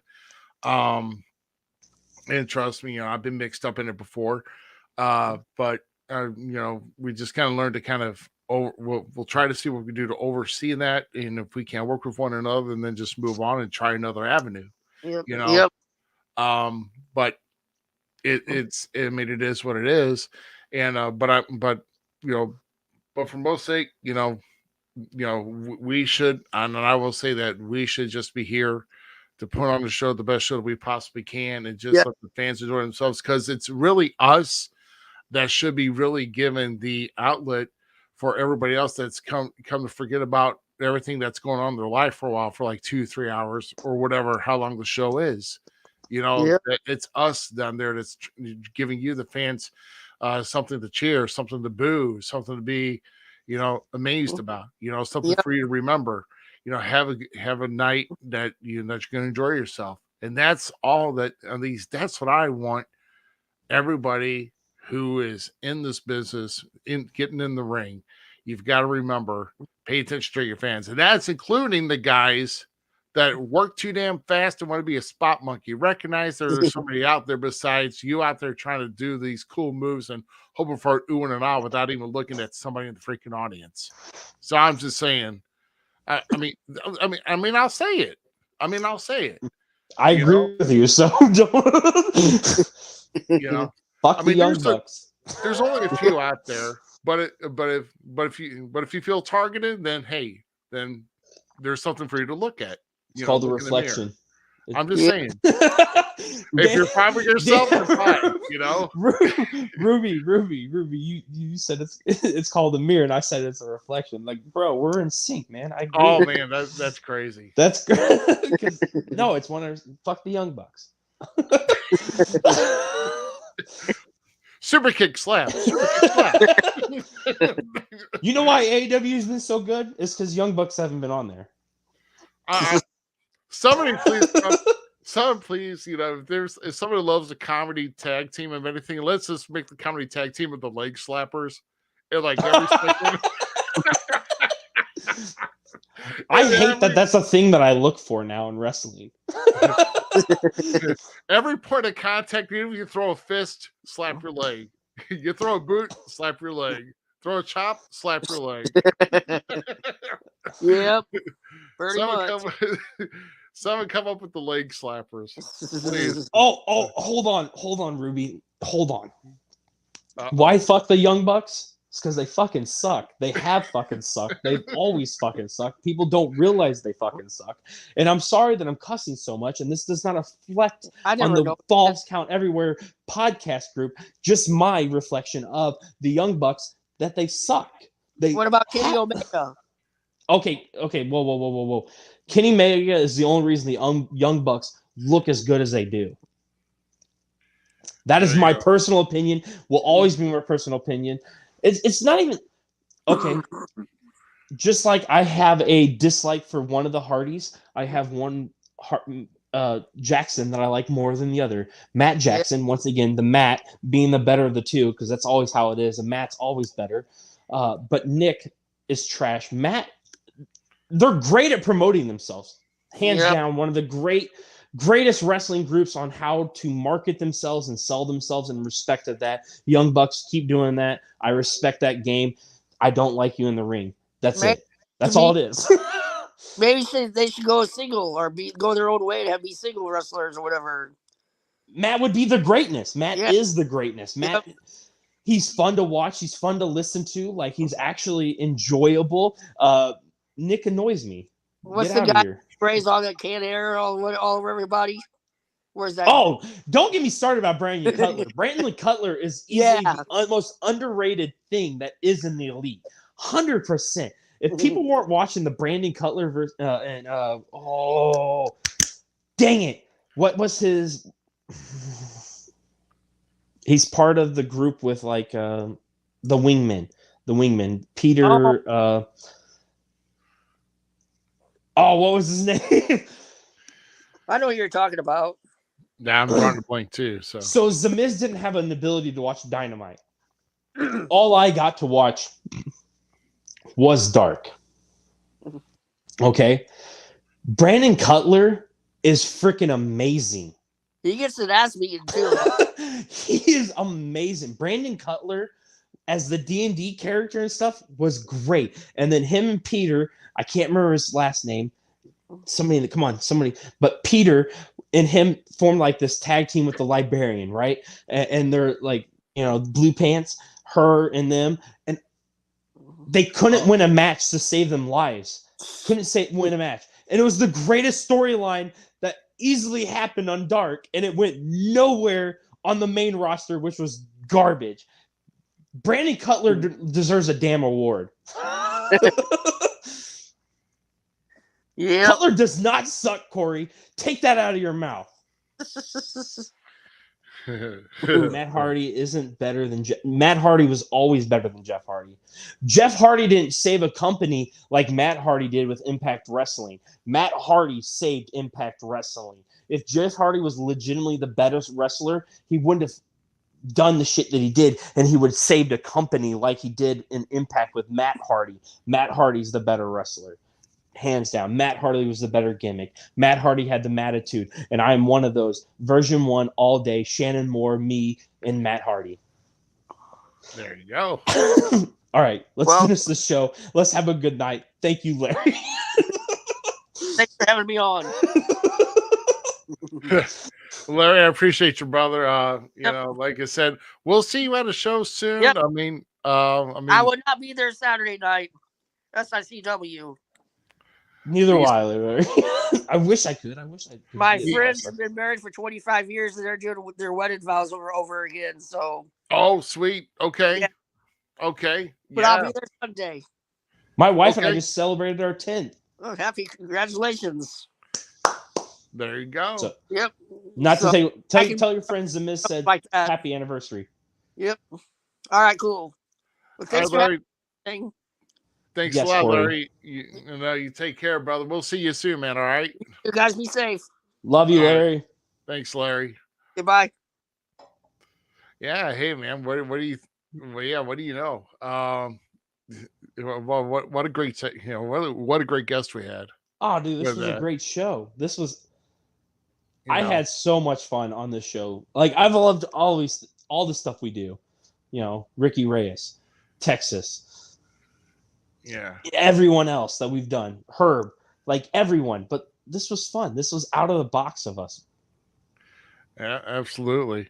So, let's kind of get into, I watched it yesterday. I watched it. Yeah. So it kicked off with, so it's kicked off with Lesnar, Brock Lesnar, Bobby Lashley, and with Lesnar going over. And can I just say to anybody who cares to listen, I'm sure Lily's there and he knows. Love you, Corey. Have a good one. Corey's like, I'm out. I haven't watched it. Come back and watch this, Corey. Yeah. And maybe he wasn't even looking at the ticker either. But anyway. But can I say that as a referee, okay, please, what is your fire? Please start counting when both shoulders are on the mat. I've seen it happen twice in this pay-per-view yesterday, and it looks bad. So make sure that if someone's pinning somebody, both shoulder blades are on the mat. Do not go off and just say, okay, well, somebody's at least he's got one shoulder down and he's on top of them, and the one guy's prone on his back and just start counting. So anyway, it was kind of it was kind of a weird that match ended last. How It felt like out of nowhere. yeah, and then it was just like a quick 3, and I don't know. A couple of people were thinking that maybe Brock actually got gassed a little bit. Maybe he got hit in the sternum a little bit whenever Bobby tried doing a German, or he seemed kind of out of it yesterday. So I don't know. Like I said, the ending came out of nowhere, and I don't know if Bobby did something to Brock to throw him off kilter or what happened. I like the chemistry between the two throughout the whole majority of the match. The ending was awesome, in my opinion, to hopefully set up in future. Because to me, this is a WrestleMania like blow off kind of thing. I hope it is. Yeah. But it just felt it felt rushed at the end, in my opinion. Yeah, I mean, I agree. It did feel a little rushed, and I was kind of hoping these guys go a little bit longer too. But Facts, yeah. I was kind of like, okay, I don't think it even went 10 minutes. I think it was maybe 7 or 8. But that's not a bad thing. A short match is not a bad thing if done properly. Brock and Roman, via that we have maybe complained and bitched about the fact that they've had too many matches, but some of their matches that did not go the expand. Specifically one, and it's not even Brock and Roman, it's Brock and Goldberg, actually. The one where Goldberg suplexed him, jackhammered him, done kind of thing. It made me actually want more of that match, and not saying that I'm a Goldberg fan, because I'm not. I remember being a Goldberg fan as a kid, but the way that short match happened, I was like, wait a minute, give me another, give me more of that. So hopefully, like I said, this is if this produces us a WrestleMania match between these two, I'm there. So, right, yeah, exactly. So yeah, so it was just kind of weird how that ended, and so we move on to the next match, which was actually the WWE Women's Tag Team title match between the challenging Damage Control against the champions of Alexa Bliss and Asuka, only at 5 days.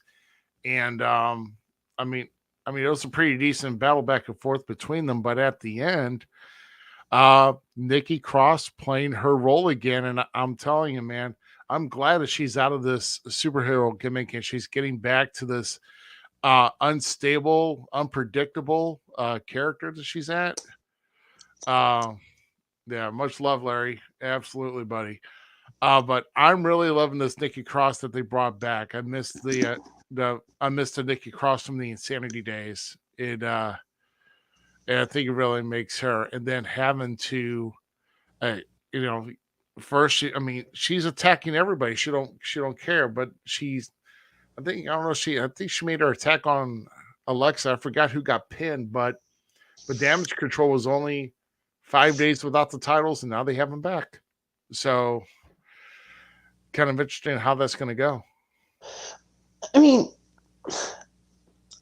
I'm with you. I'm happy that Nikki Cross is back to Nikki Cross and we no longer have Nikki Ash. Not that Nikki Ash was actually a bad character. I actually enjoyed it for the short term that it was fun, right? It expanded its life very quickly, and now we're back to a proper character. But now we don't know where her alliance lies either, which is kind of a good question going forward. Hopefully adding a triple threat between Bayley, Becky, Bianca, and Nikki. So that's my future hopeful plan, is that triple threat that happens. Damage Control, I am loving Io Shirai and Dakota Kai together. So I'm totally for them staying champion and getting it back, because we're kind of rebuilding the women's title. The women's tag team titles have had not the greatest relationship with the fans, right? With everything that happened between Sasha Banks and Naomi and prior, they had a great start that was good, and then it kind of, like WWE does, and now that Triple H is taking over, we're hopefully getting a rebuild. So them kind of switching the title back and forth right now, I'm totally cool with, as long as we get a good long title reign within the future of somebody, and hopefully Damage Control being that group. Yeah. You can't stop and mention the fact that we saw the Bray Wyatt logo during the the Alexa Bliss and Asuka promo. So that brings the question: is Uncle Howdy calling for Alexa Bliss to come back? So all doors are open. All right, exactly. And then from there, I believe it was the steel cage match. Drew McIntyre, Karrion Kross. Very good battle there. Very interested. Scarlett played a very big role, getting herself involved, even to the point where Drew had it and she broke out the mace again, but that worked to no avail and didn't make him lose, but kind of getting with Scarlett bringing a padlock and locking the door to make sure that Drew wasn't going to get out, so he just started climbing, and then she couldn't get the lock unlocked quick enough for Karrion to get out the door, and Drew climbed over. And really good match. I don't know if this is going to be ending the feud here. I don't, this may or may not, but I guess we can only see what happens on SmackDown next week to see if that's going to be any probable. So any good points on that match? Well, Drew took to Twitter saying that this was the end. It's done. It's over with. To me, it doesn't feel like that. I hope that's not how they're going to bring Karrion Kross back, especially after how, the other guy had him playing before he got released. Because Karrion Kross actually feels like a big deal right now. And for how this match ended, does he necessarily feel like a big deal? Yes, he still does. But at the same time, like, you're going to have to keep building him to make him feel like a threat again, if that's the case. And that's not how you want your bad guys to look, in my opinion. But on the top side, can we just say how great it was to have a classic steel cage match back again? Like, they played a very classic style, like the blue cage style cage match. And it was such a nice and refreshing. You're going to hear me talk about this later too with another match on how just taking it back to the classic, big man beat down kind of style was nice and really refreshing to see, because we see so many of these flips and tricks and stuff. We don't get that just wrestling, that beat down style forefronted like we did with Karrion Kross and Drew McIntyre in the steel cage match. Yeah. Yeah, I like the old 80s style days as well, where it was either you go out the door or over the top. There's no option for a pinfall. That was another thing that I was very thankful for. Like, I hated the pinfall thing. So I'm glad you brought that up, because I didn't even think about that. Like, it was escape or don't.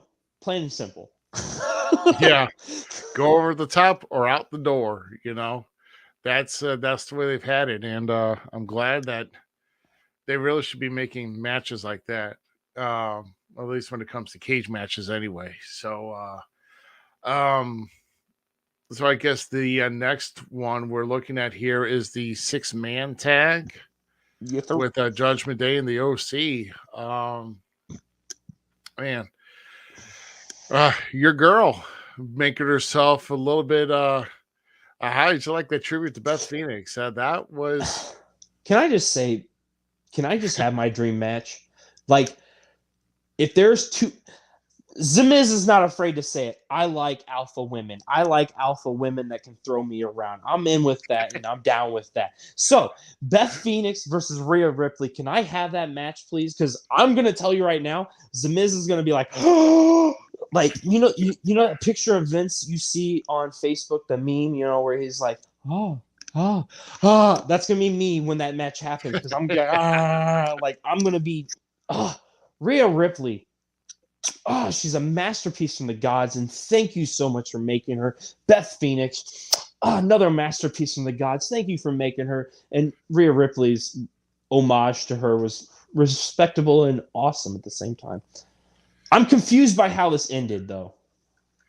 Yeah. I mean, as far as her getting involved and just you know, AJ taking the pin, with where it was Finn pinning AJ on that. So, I like everything.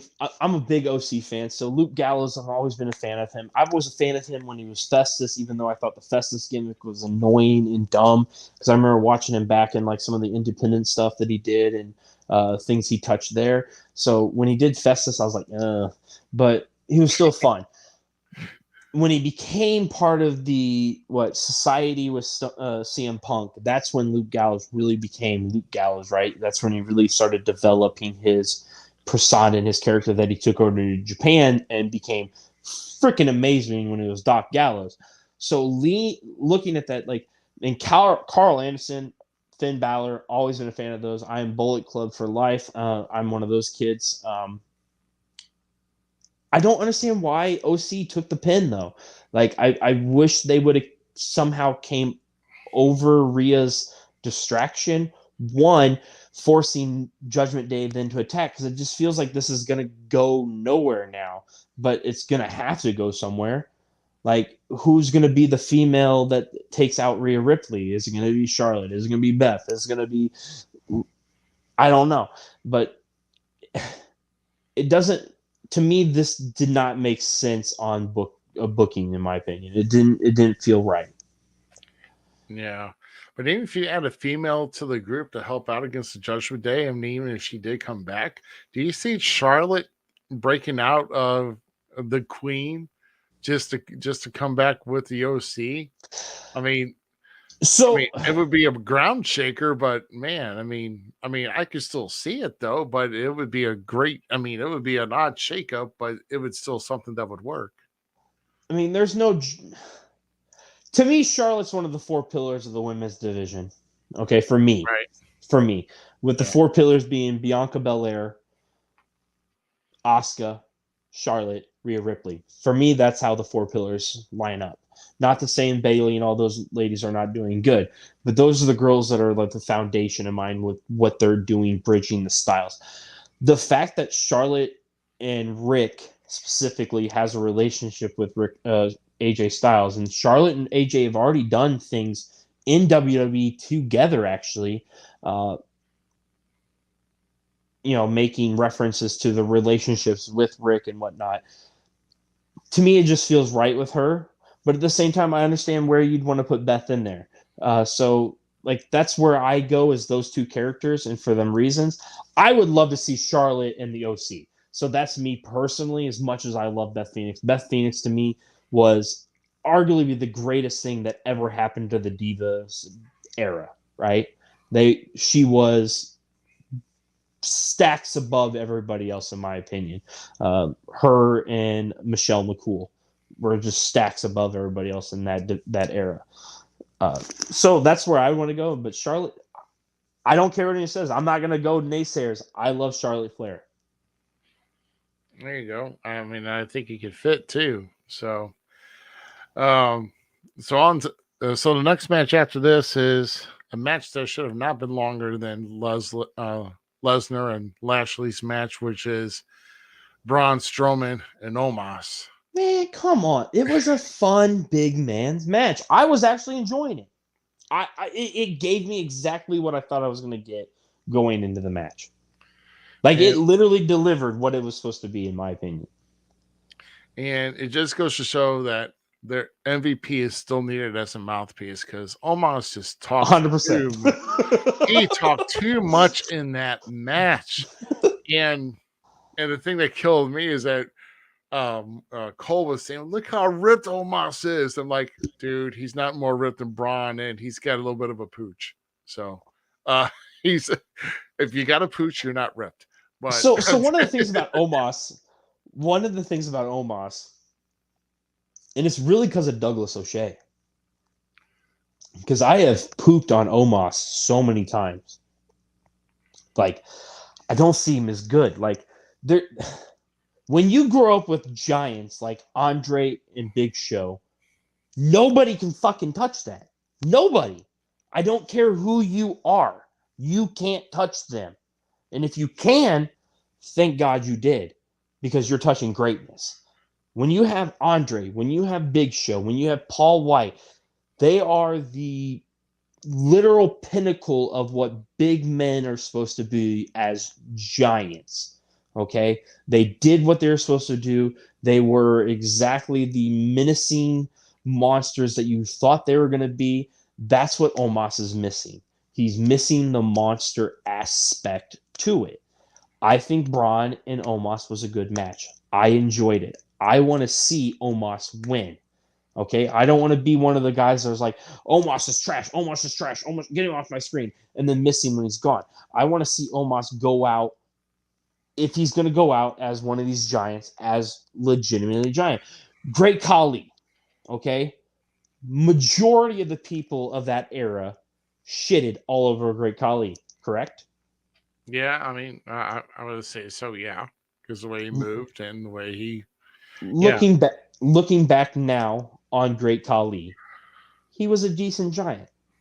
Yeah, He really wasn't a bad giant. yeah, Is he was. what Big Show and Andre was? Hell no. But Right. I respect what Khali did for that era. I hope Almas passes Khali. I hope Omos gets to Big Show status. Yeah. Big Show's already Andre status. I don't give a shit what anyone says. Big Show and Andre, that's the pinnacle. That's the pinnacle of giants. I want to see Omos in that picture. You heard it.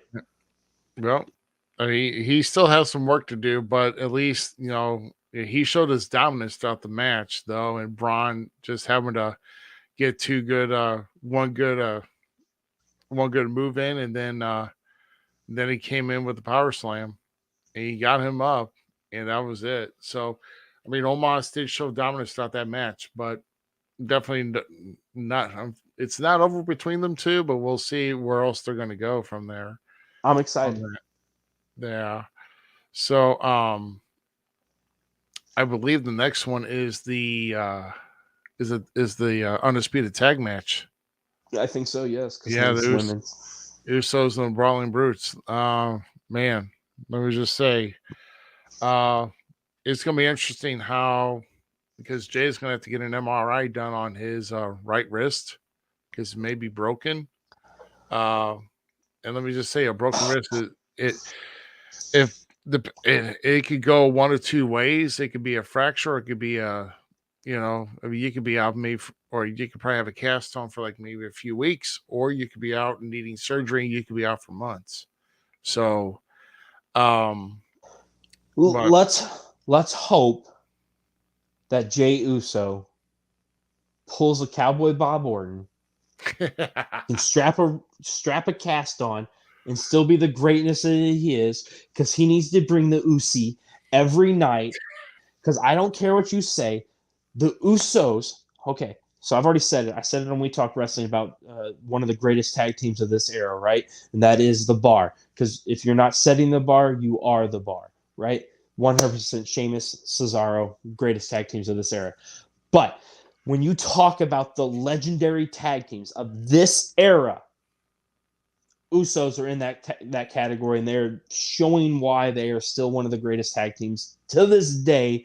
And the Brawling Brutes, I can't wait to see what the world brings for them in the future as tag teams, because they are perfect in sync. I love watching Butch.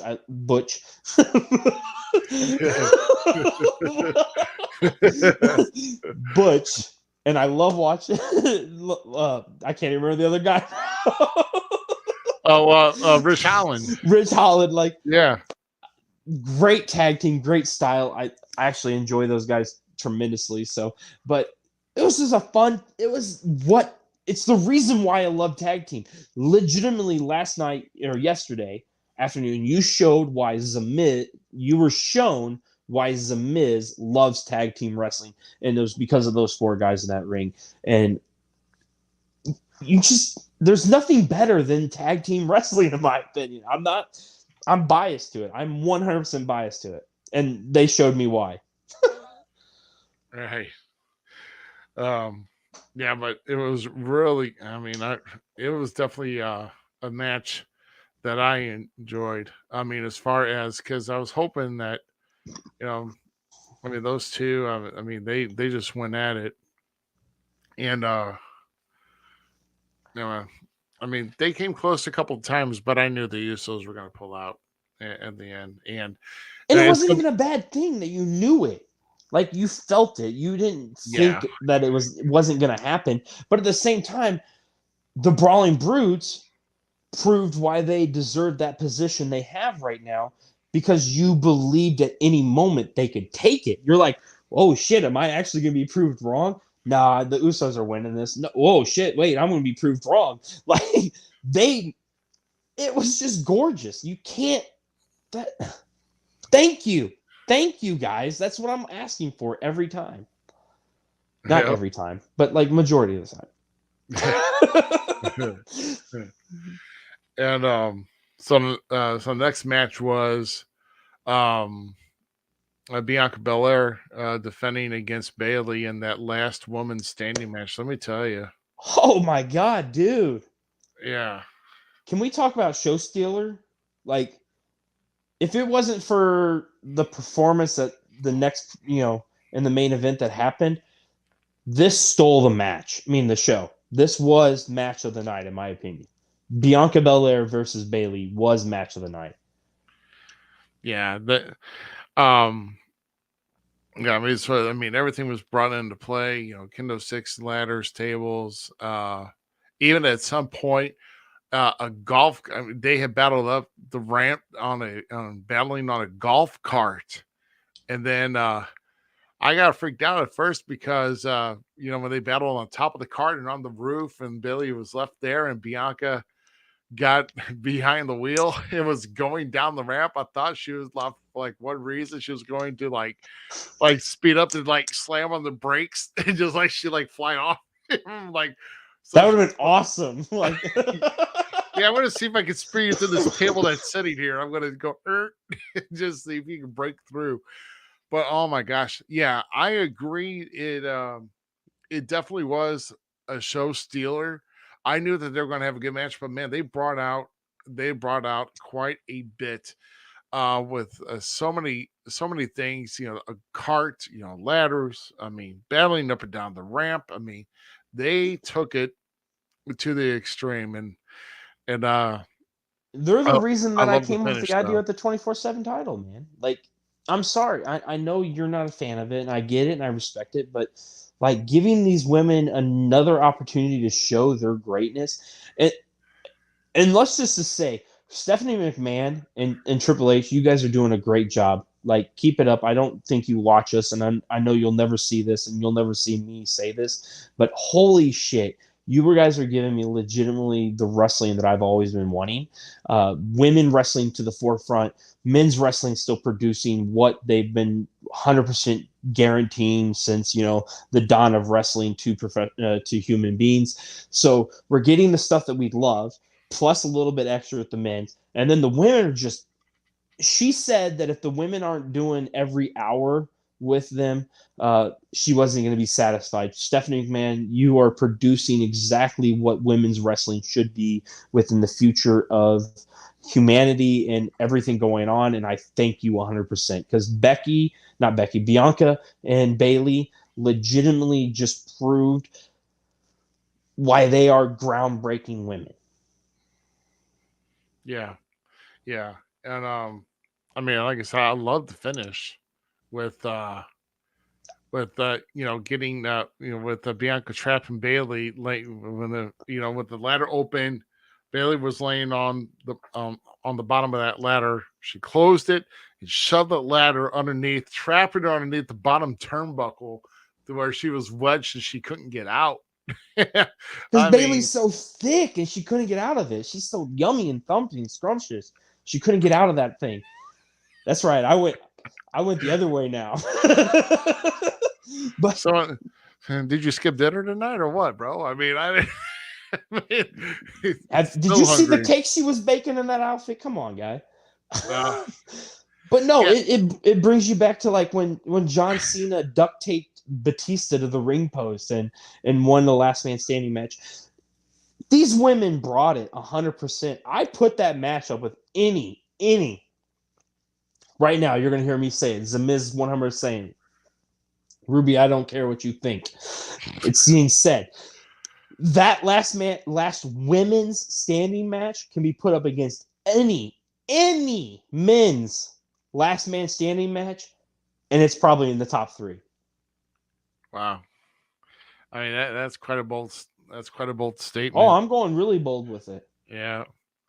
Yeah, and might I say, the gear for the women were very tasteful, but yeah, I would say Damage Control's gear was pretty on point.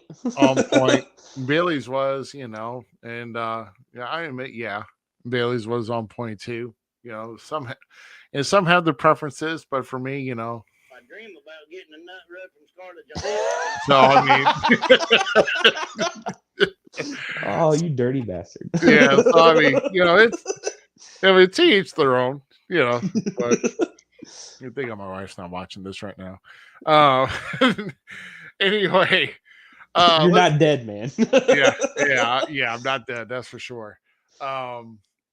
So main event though, and I'll tell you, let me just say, I did put some initial hate on Mr. Logan Paul.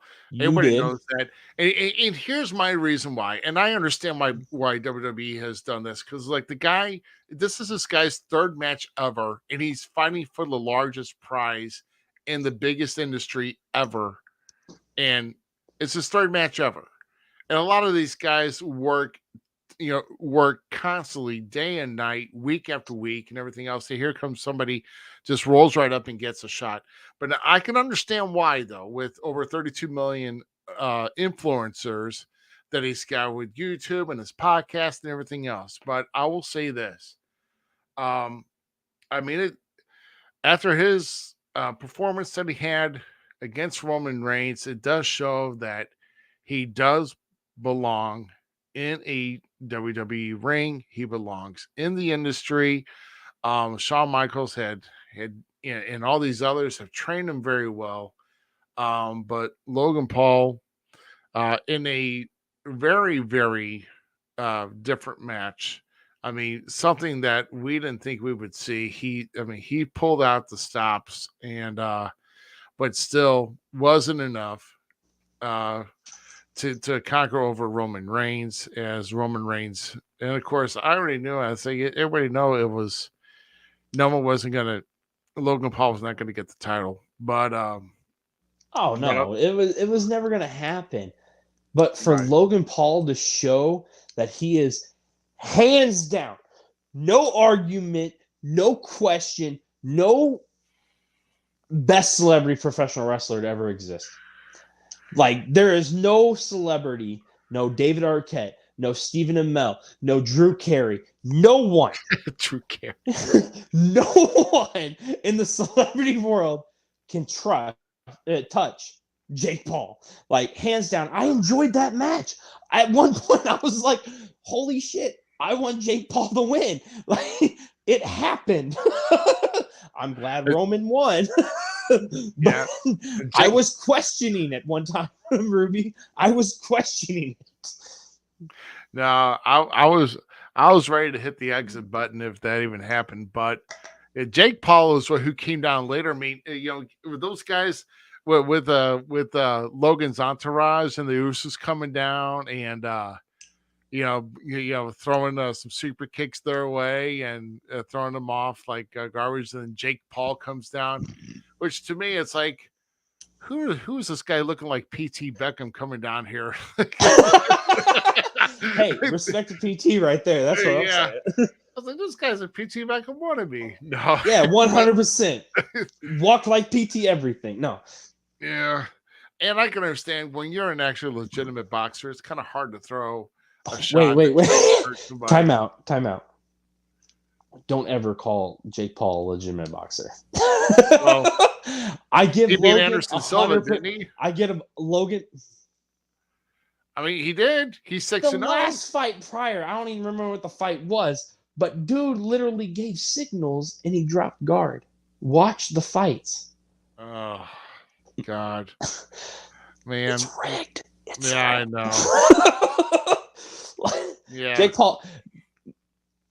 Oh, but Muhammad Ali, not Muhammad Ali. I guess it all depends wherever Mike Vegas has Tyson. playing. Mike Yeah. Tyson in his prime would lay Jake Paul on the floor, no Oh, questions asked. That's without a doubt. Jake Paul is not a legitimate fighter. Don't care. Like, respect. You're good at hustling. Respect. I'm not against you on it. If you can make a buck on hustles, I can't hate the player. I can only hate the game. So, Jake Paul, you're doing great. Continue doing what you're doing. Logan Paul, I'm loving it. You're a professional wrestler. I want to see more of you. Jake, hopefully we'll see you there. I hope to see the Usos versus the Paul brothers. That's what I'm saying. Let's make that for WrestleMania. Make it happen. But besides that being said, this was a great main event. Oh, my goodness. I mean, if Jake Paul comes in and he's going to be... No, we already saw Jake Paul come in. Yeah, we saw him come in, but I'm not even impressed with it. It's like my point I was making is that those quote unquote haymakers that he threw, or those shots at the Usos. Oh, garbage. Oh my God, it was garbage. And he sold it like he was like throwing the ultimate Superman punches. I'm like, get your freaking sawed off ass out of the freaking ring. I don't want to see that. I mean, Logan can stay, Jake can go. Logan, I like you. I want to see more of Logan Paul in WWE. I'm not gonna lie. I want to see more of it. Yeah. I mean, but unfortunately, we're going to have to wait a bit on that. And I had to go back and watch the match again, and I could not tell. But reports are out after yesterday's match. Logan Paul in his right knee tore meniscus, and he tore his MCL and ACL. And that is bad. I mean, that is horrible, especially the guy with that young. And he's got these tears, and now he's going to be out for several months trying to rehabilitate. So, but mad prop for the guy to finish the match. Like, everybody was shitting on him because he's a celebrity getting a world title match, and he proved why he deserves to be there. But mad props to not even letting us know where and when he got hurt, because I was looking for weaknesses. Like, is he favoring that knee? No. His adrenaline was all the way up it was out of the roof, it was out of the stadium. That boy was running on just like liquid courage, it seemed like. And we're not talking alcohol. I mean, just adrenaline out the wazoo, because I could not tell when Logan Paul got hurt. And this makes me feel so good to hearing you say these nice things about Logan Paul. I mean, I couldn't tell when he got hurt. I mean, mad props to him for that. I will say that, because mad props to Roman too for helping him through this match. Like, we can't give one side. Like, Roman did his own too. Like, you guys gave us a show, and thank you. Yeah. And I will say though, and even though Larry has his opinion about him, but Roman Reigns does not suck completely, because Roman knows what he's doing in that ring, and there's a reason why he is in the main event. 100% agree. You know, there is. I mean, yeah, is his offense limited? Not as limited as Omos, not as limited as Kevin Nash, but not as limited as John Cena. Oh yeah, I know. You know, hey, he's only like 7 moves. Not that back fist thing. No, it was this. He was like, whatever that Chinese thing he'd learn. You not remember that? Oh God! What about that stupid? And we're gonna go on Cena. What about that stupid springboard stunner that he was doing for a while? Oh my God! I'm joking. That I'm was joking. garbage. I hated it. It's like, why are you gonna go boing? Oh, I'm gonna give you catch you, give you a stunner, boing. Like, these are the reasons I don't like John Cena. You were literally getting into reasons I don't like John Cena. That's a whole nother show. Yeah. Why I hate John Cena. But no, Roman getting back to talk, Roman's proving why he belongs in that spot. He belongs in the spot that like guys like Triple H, Taker, all those guys have harnessed and empowered and stuff. I'm not a Roman fan. I'm not. I'm not saying he's bad. I'm just not a Roman guy. I was a Seth guy. So Seth is my dude. Dean was my dude, especially out of the Shield era. So like those were my cats. I'm gonna stick to those guys. But Roman, you're proving why you deserve to be in that position. And once again, thank you for this match. I as a fan, I cannot say thank you enough. I truly can't, because I was sitting on the edge of my seat that whole match. Yeah. I mean, I was into it, you know, and now it's just come on like, oh, I wonder what's going to happen here, what's going to happen next, you know. But the thing is that people want to dog Roman for not defending the title as much as people think you feel that he should. But here's the thing: if you want to go back to the '80s, you want to go back to this previous era. Hulk Hogan did not have a major, you know.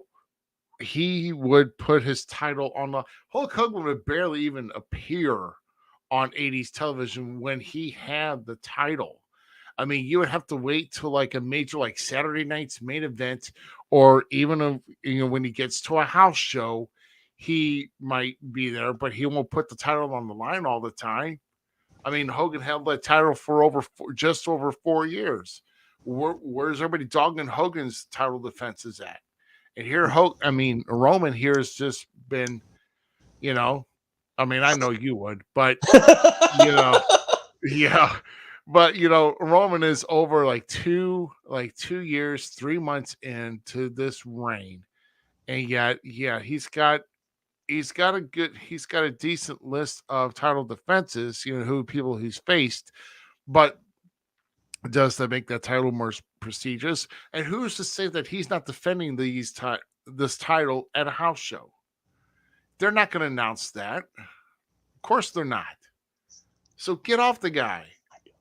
Yeah. Just get off of him, man. Who cares? No, I agree with you 100%. I'm cool with Roman. I like Roman's long title reign. I've been saying it for years and years. I wanted a long, legitimate title reign again, and Roman Reigns is giving us just that. I'm not a Hulk Hogan fan now. Okay, so now. I was one of the kids that when Hulk Hogan went, you know, red and yellow, black and white, I was like, bleep, bleep, bleep, bleep. Like, no, Hogan died to me at that time. And now, growing up, as Hogan died, and I've watched all of his, like, BS spiel out, and then like went back and Hogan wasn't good in my opinion. Like I don't understand why people I don't even understand why I liked Hogan at that time. It's confusing now because there were so many better wrestlers out at that time.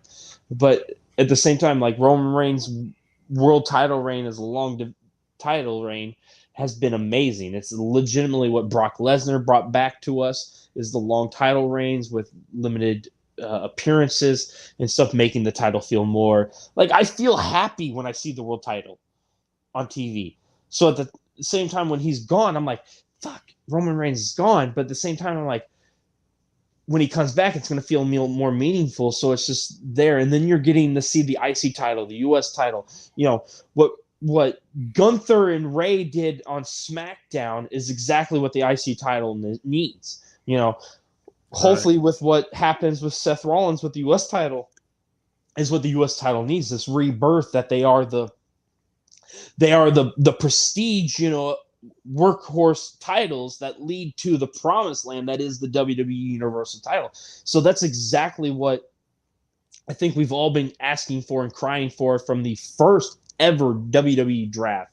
I'm talking about back in the day, Ric Flair, Vince McMahon, WWE draft, when the titles were actually separated and the world title was on one show, and it was just the undisputed title. You know, one of the titles that we talked about with Larry, titles that are beautiful and all this stuff, and one that doesn't get the respect that it deserves was that undisputed title back in that that prime of the draft, and it was on this pedestal. We're seeing Roman Reigns really make what that was supposed to be a fruition.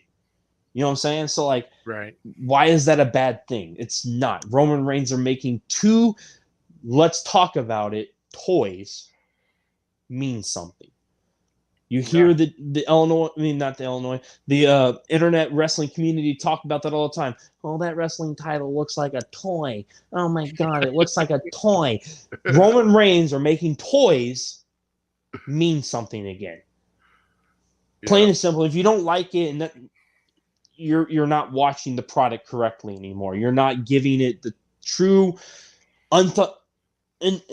true love that it deserves. And Roman Reigns is doing that. Gunther is doing that. Seth is going to do that with the U.S. title. And you guys are just going to sit back and watch the greatest wrestling industry unfold in front of you, because we're in the greatest era of wrestling. When it's big screen and it's independent with Larry Wolf. Go ahead, Ruby. It's all yours now. No, man, that's good. No, it's good. But I mean, it's I mean, just overall with the crown jewel, I mean, I would say, I mean, I would have to put it up there with, I mean, to have some feels that it wasn't really a great that great of a pay-per-view, but I would probably give it about a B plus. Easily. Easily a B plus with that. Sure, some things could have been a little bit better. Some matches could have changed or whatever, but it is what it is. But can I just say that with WWE going over to doing these premium live events or whatever, where they're going over to the UK, now they're going over to Saudi Arabia, and who knows what else they're going to do here, because I'm interested to see how this World Cup thing is going to develop. I mean, it almost seems like a different country that's where the hotbed is. It's like they're getting their own like major pay-per-view, like a WrestleMania, with all these pyros and everything else shut off. I mean, they really, really go, should I say, just balls out for whatever these pay-per-views are, these specials are. But as you as a fan in the States, are you mad they're getting that treatment? No, not at all. No, you're not. I enjoyed, what was it, Castle? What was the one they did in Clash of the Castle? Castle. I enjoyed that show. I had a blast watching it. I don't care that I watched it on replay or watched it at 9:00 or whatever time I watched it in the afternoon. Just like I don't mind that I watched Crown Jewel at 9:00 this morning. Yesterday morning. I enjoyed watching WWE for thoroughly was excited for a pay-per-view, a show. Yeah. And that's what WWE is producing right now. WWE is producing great TV. They are. They really are. So, of course, we got about 3 weeks to War Games. This will be interesting. I'm excited, bro. I'm looking to see after Raw tomorrow night. Something has got to generate from here. I'm sure.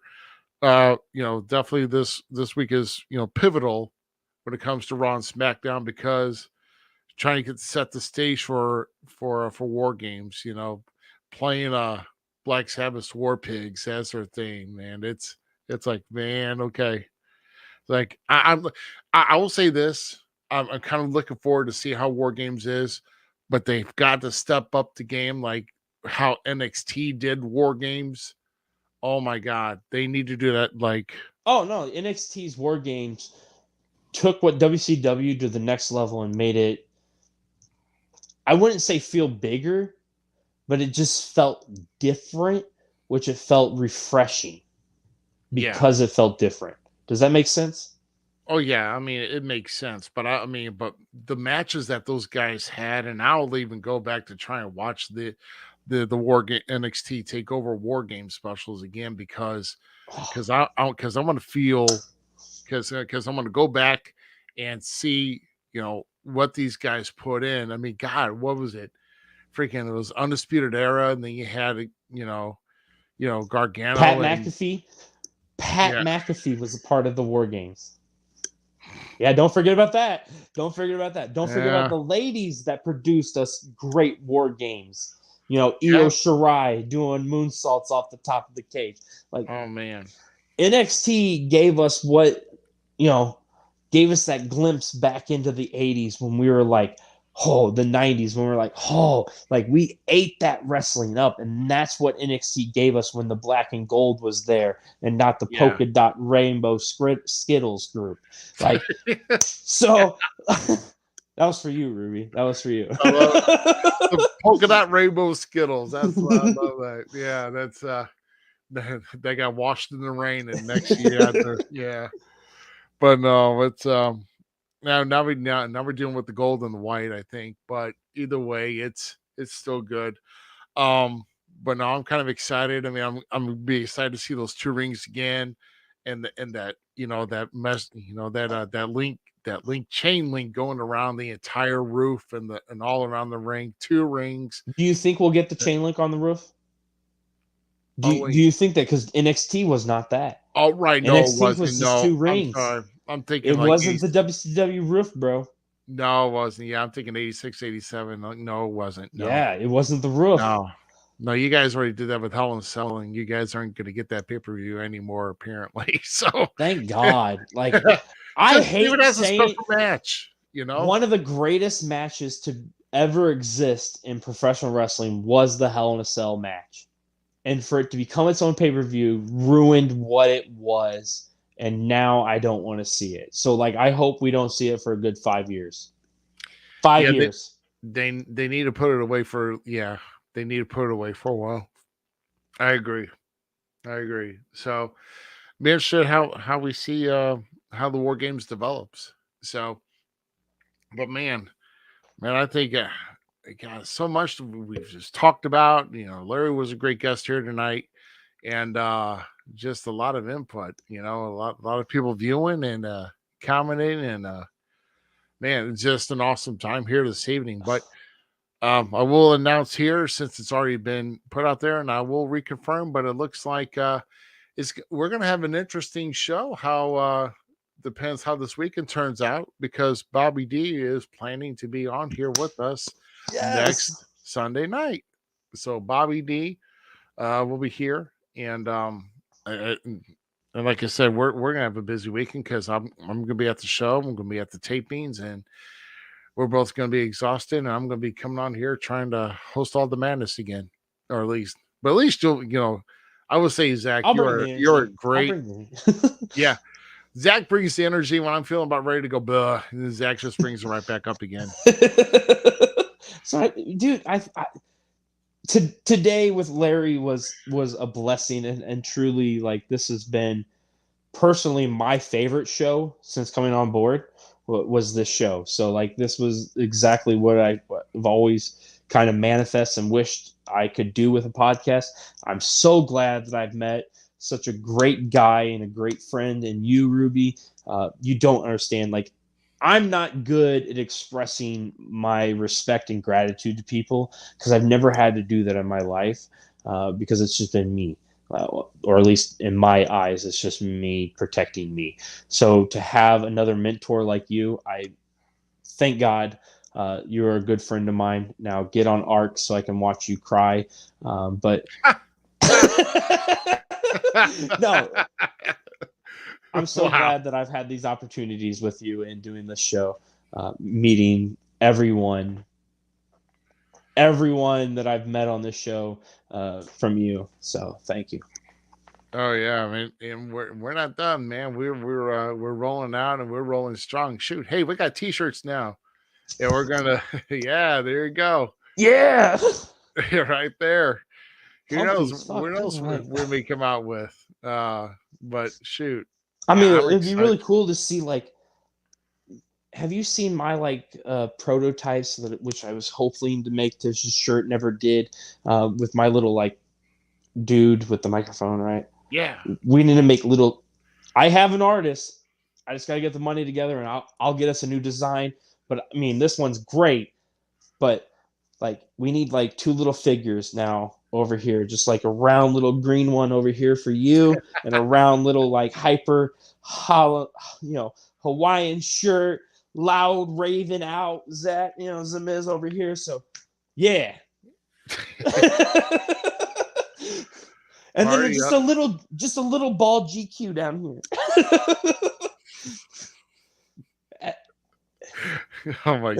And it says sometimes shows up. We love you, GQ. We miss you. Yeah. But it's a party up in here all the time. So, man, there we go. Yeah. Guys, yep. But man, we have carried on for quite a while. We thank for those who have hung around. We thank for all those who have tuned in here tonight for episode number 77 of the Falls Count Everywhere podcast. Remember, next week, Bobby D will be our special guest, and we've got a lot more coming up. In fact, you don't know what we're going to have for next week's wrestling for the gold meme we have next week. Get them in. Get them in. Hey, and we also have some inquiries about maybe getting a t-shirt. We'll be posting some possibilities and where you can get a shirt here. So we'll be posting that on We Talk Wrestling and the Falls Count Everywhere page once we get more information. But yeah, we want everybody to spread the love, and it's especially to the shows you go to, so people know where to reach us. Oh wait, that's what I meant to do. Wait, it should be like this actually. There you go. Peace and love, man. Peace and love. So for the Gem City Mouth, I am Rough Cut Rick Ruby. Thanks a lot for tuning in, and we will see you all next Sunday night. You all have a good coming week. See you guys. Thanks again for tuning in to tonight's episode of the Falls Count Everywhere podcast. Don't forget our friends at the following: Outside the Ring STL, the Searcher and Hide podcast, and We Talk Wrestling. The Falls Count Everywhere podcast is an LTX Enterprises production.